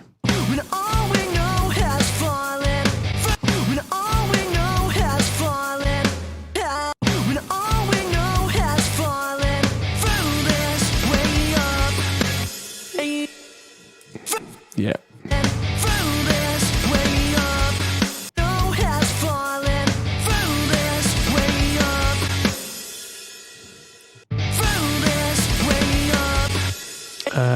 That needs to be much higher. How would I go about attacking that harsh F on the lead vocals? Good question. To a point, I'd kind of leave it. But also, when I come round to it, I might use Soothe, or I might automate that down a little bit, just when we get to that point, if it's still too much, because there's probably going to be yet another compressor on top of this vocal, holding its level down. And if it's still too much, then yeah, I'll just use a volume automation and just get a tiny little, like, if after all your DSs on all your that kind of treatment, you still got a particular problem, just go in and manually just bring it down, but use a volume automation rather than the clip, because the automation is after all your plugins. So yeah, there we go. John Kim says, I never know when these live events are going to happen. I am going to be doing these every Monday, 8 p.m. UK time.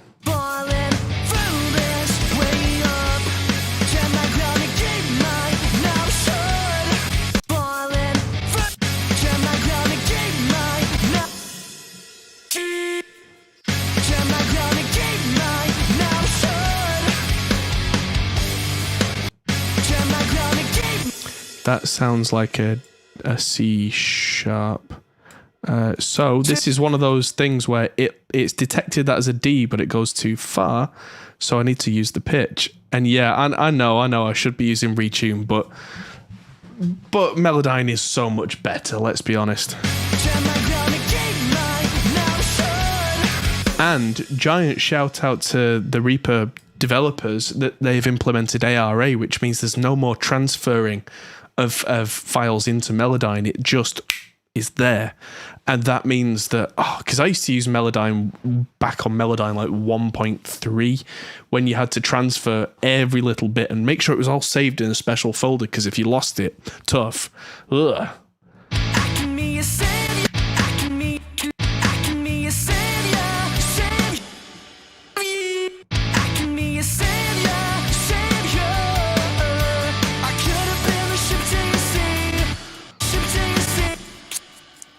Ship to your sea. That should be. That should go up to a G.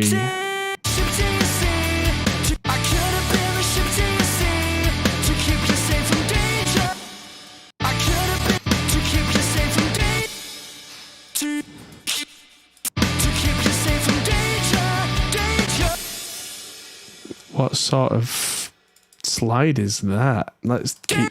Oh, there we go. These should be whole note slides.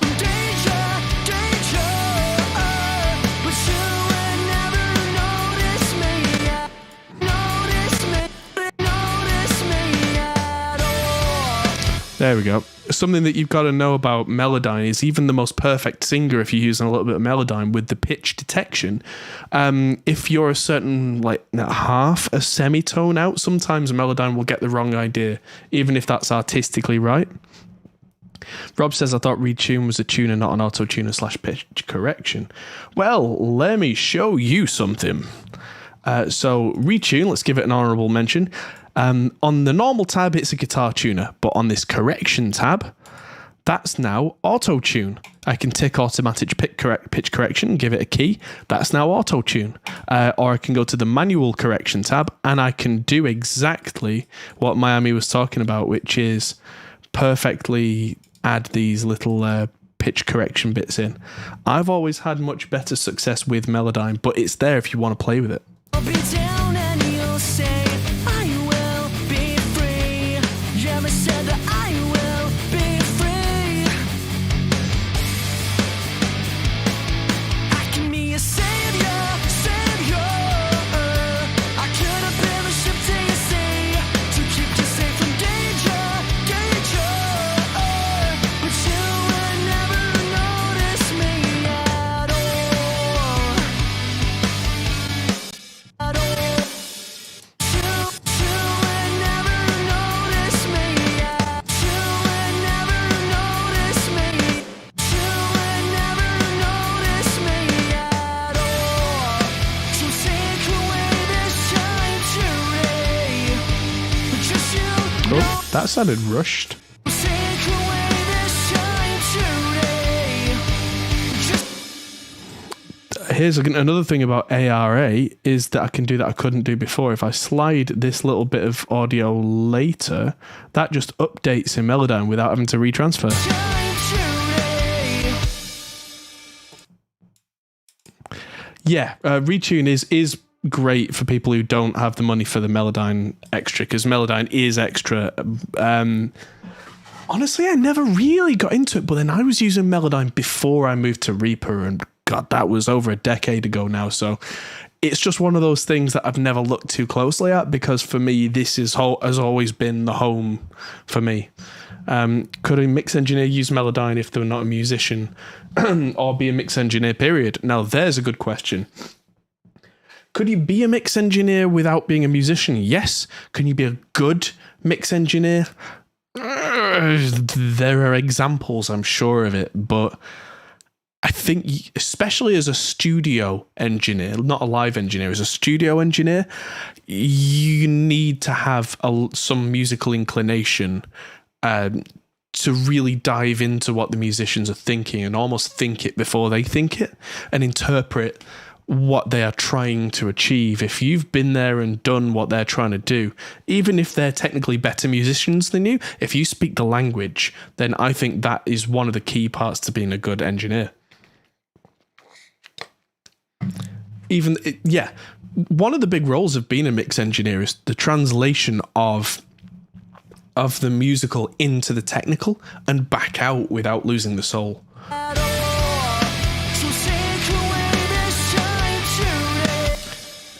A sharp in bar 83.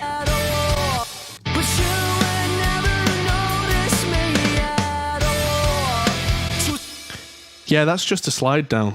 That's fine.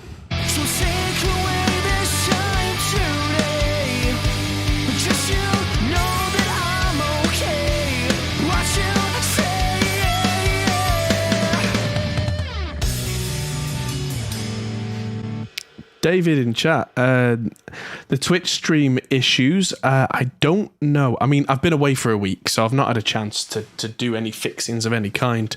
But I think it's something to do with the fact that I'm now streaming in 1440p so that you can see in ridiculous high quality what it is I'm doing on my screen. I don't think Twitch likes that, so I'll see what I can do, but it might be a no-go for a while.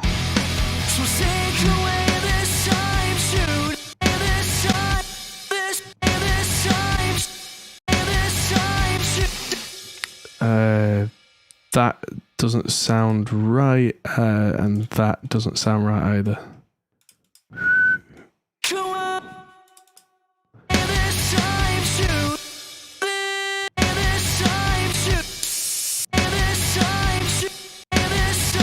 I might have to manually lift that up, just brighten the tone on it.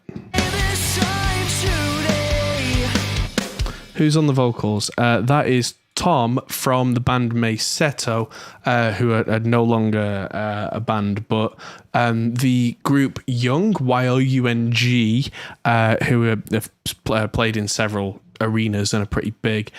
Tom is one of the members of that band now. He's a good singer. He says, just as it comes to a bit where Melodyne's got it hideously wrong. That should be Saviour. That should be way lower. I'm going to need to take the modulation down on that and pull it back to pitch.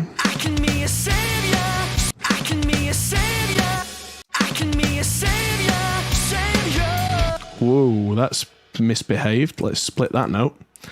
What are you trying to be, son? I can be a savior, savior.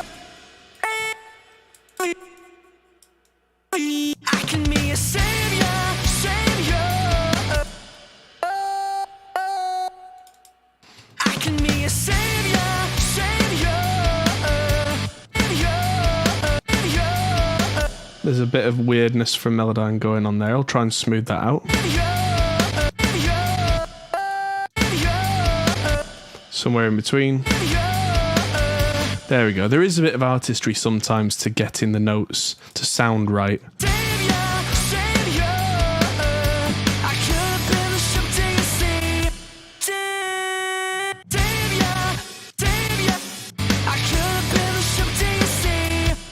And that should be shipped to your sea.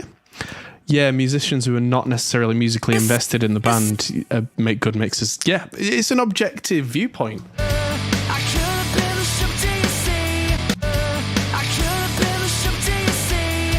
You know, the best way to mix for your own band is just tell them no. If someone says, oh, can I have more guitar? No. That's just the snare doesn't sound right. No. Is that vocal good enough? Yes. Do I need to do it again? No.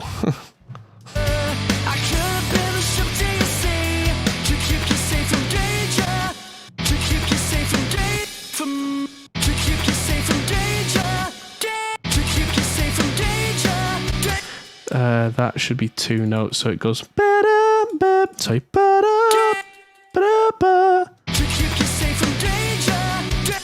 That's got a bit of a glottal going.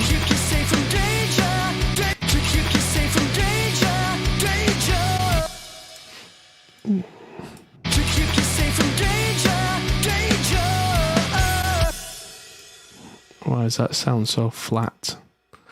There we go.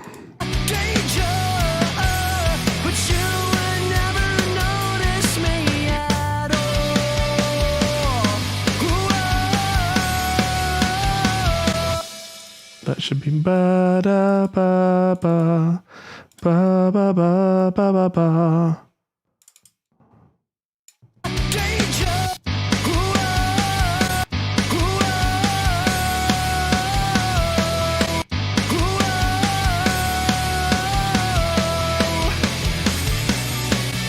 Right, and let's just quickly do the same on the backing vocals, because I don't think these ever got a treatment like this. So I'm just going to center pan one of these now and throw Melodyne on it. And this should be way quicker. But we're almost at the point where we can listen to the song before and after. That'll be an interesting one. So I'm going to zoom in. Before I select a note, macro, 100%, pitch drift 50. And go. The inside of you, you're me on the inside of me. Let's just mute the main vocal. Inside of you, inside of me, inside of me, inside of me, Inside. Does that? inside of me. That does go flat. I could hear it. That needs. There we go. Inside of me. I am a little bit less natural with backing vocals. I'm a little bit more aggressive usually with things like Melodyne and getting the tuning right, because they support the main vocal, and if they're off, that causes dissonant clashes, and dissonant clashes make the main vocal look bad. So what I actually do is really kind of iron out the backing vocals so that they support the main vocal properly, but I still try not to make them sound like a robot. I will be free. I will be free. Okay, so that's all nicely in tune. I could be a savior, savior. I could be a savior, savior. I could have been the shit to you see. I could have been the shit to you see. To keep it safe from danger. That's not quite there. To keep it safe from danger. To keep it safe from danger. Danger. But Okay, so that's to keep it safe from danger, danger. but So that needs to come down a little. to keep it safe from Danger, danger. But you would never have noticed me at all. Noticed me at all. Noticed me at me. Noticed me at all. Cool. Thing that you see should be That's good. through this way up. In the Keep mannequin. my mouth shut. Another chorus. Savior, savior, through this way. Oh, Savior, savior, I could have been the shit to you see. To keep it ooh, there we go. in the shit to you see. To keep it safe from danger, danger. But So that should be. Again, this could well be Melodyne just grabbing things and putting them on the wrong pitch. danger. But you would never have noticed me yet. Notice me at all. Danger. But you would never have noticed me at all. And the last one. I could be your savior. Let's just stick that on a tonic pedal, all on D. I could be your savior, savior. I could have been the shit to you see. To keep you safe from danger. To keep you safe from danger, danger. But you would And that should be third second. danger. And that doesn't properly go down to the major seventh. Danger, but you would never have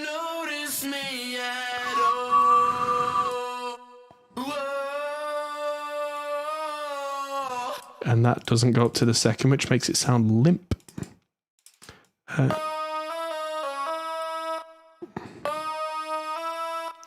There we go.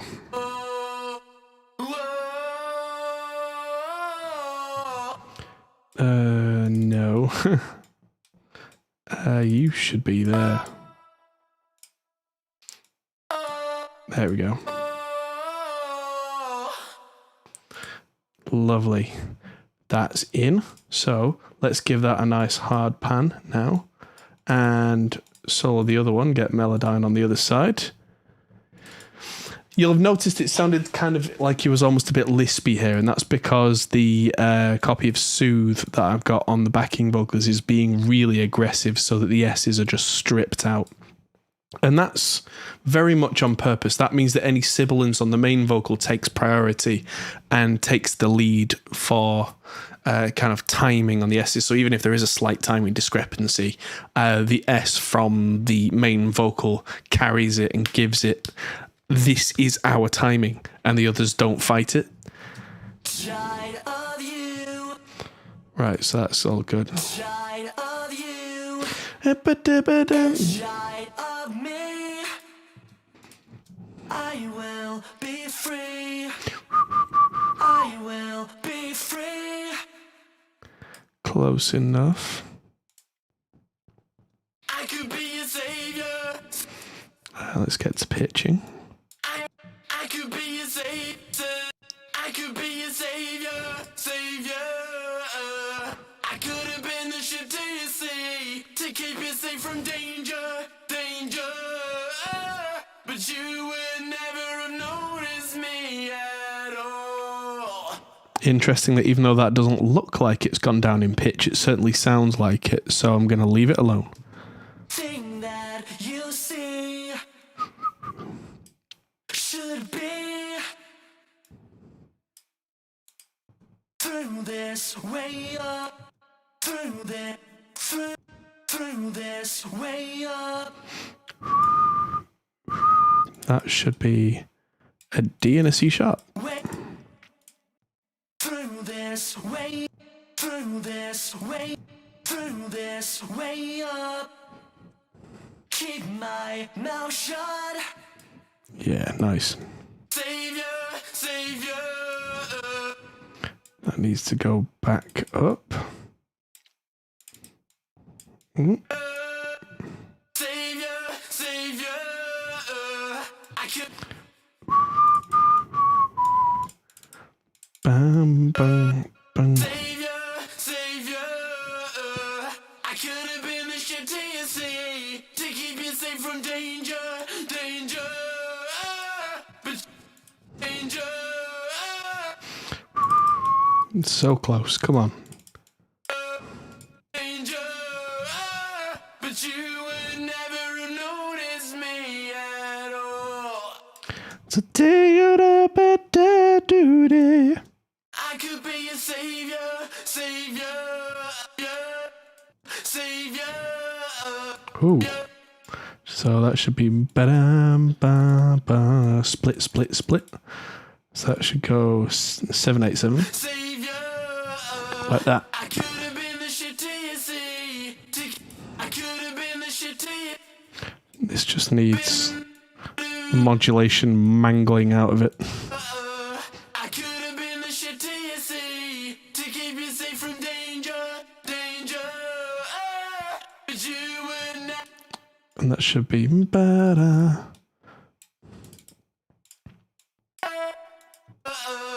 I could danger.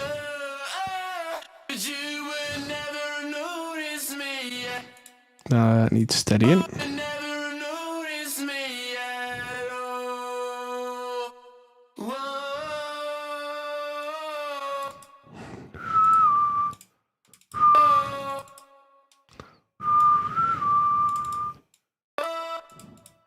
There we go. Let's make that a nice, clear, defined. Whoa. And take some of the slide away. Slide away. Whoa. Whoa.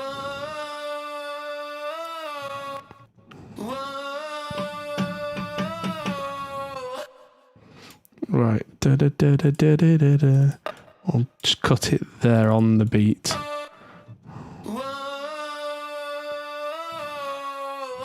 There we go. Sounds a little rough, but blend that in with the other one.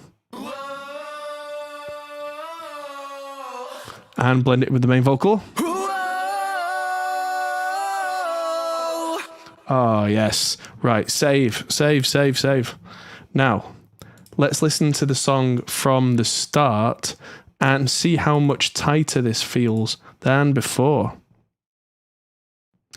Random Gaming, do you wish to have a more modern UI as default? What do you mean modern? It's clean. Clean is good. As you see, I'm using the default UI.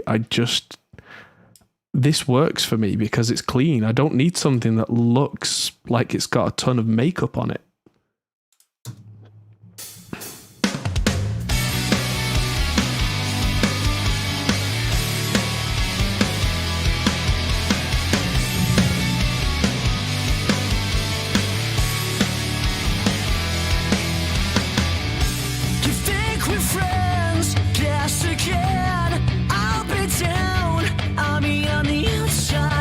That first note catches my ear. It's not quite right. You think we're friends?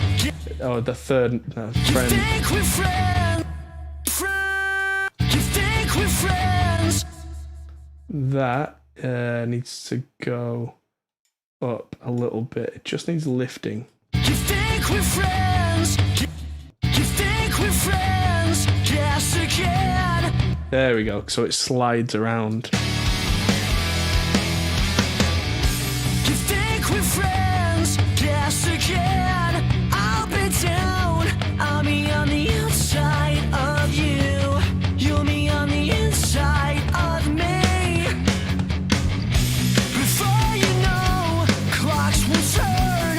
I'll be down and you'll say, I will be free. Yeah, I said that I will be free. I can be a savior.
Yeah, that sounds like 100 times better mix.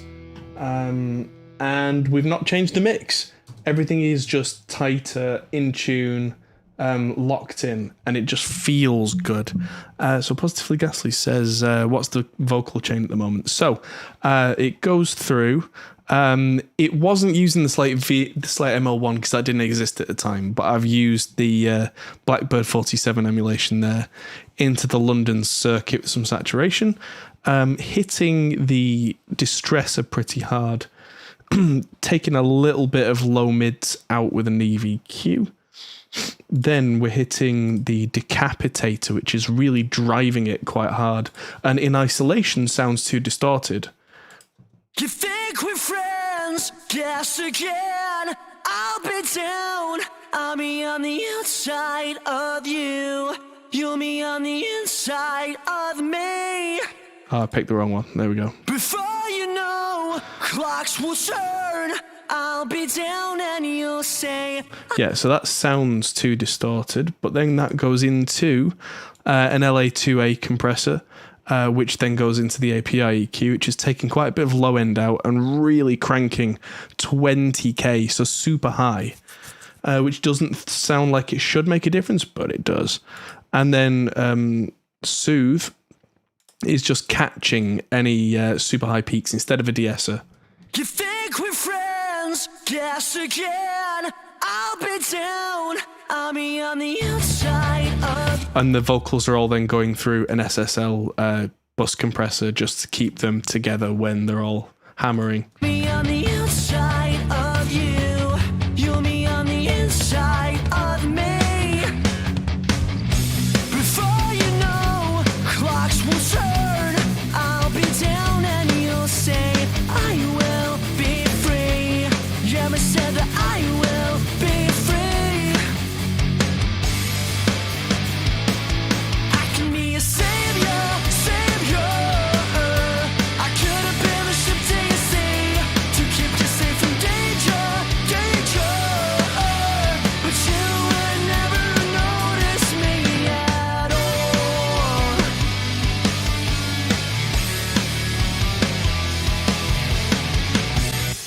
Yeah, so there we go. Right, it's gone 11 p.m. here, so that is about it for this week's stream. But as you can see, I am back.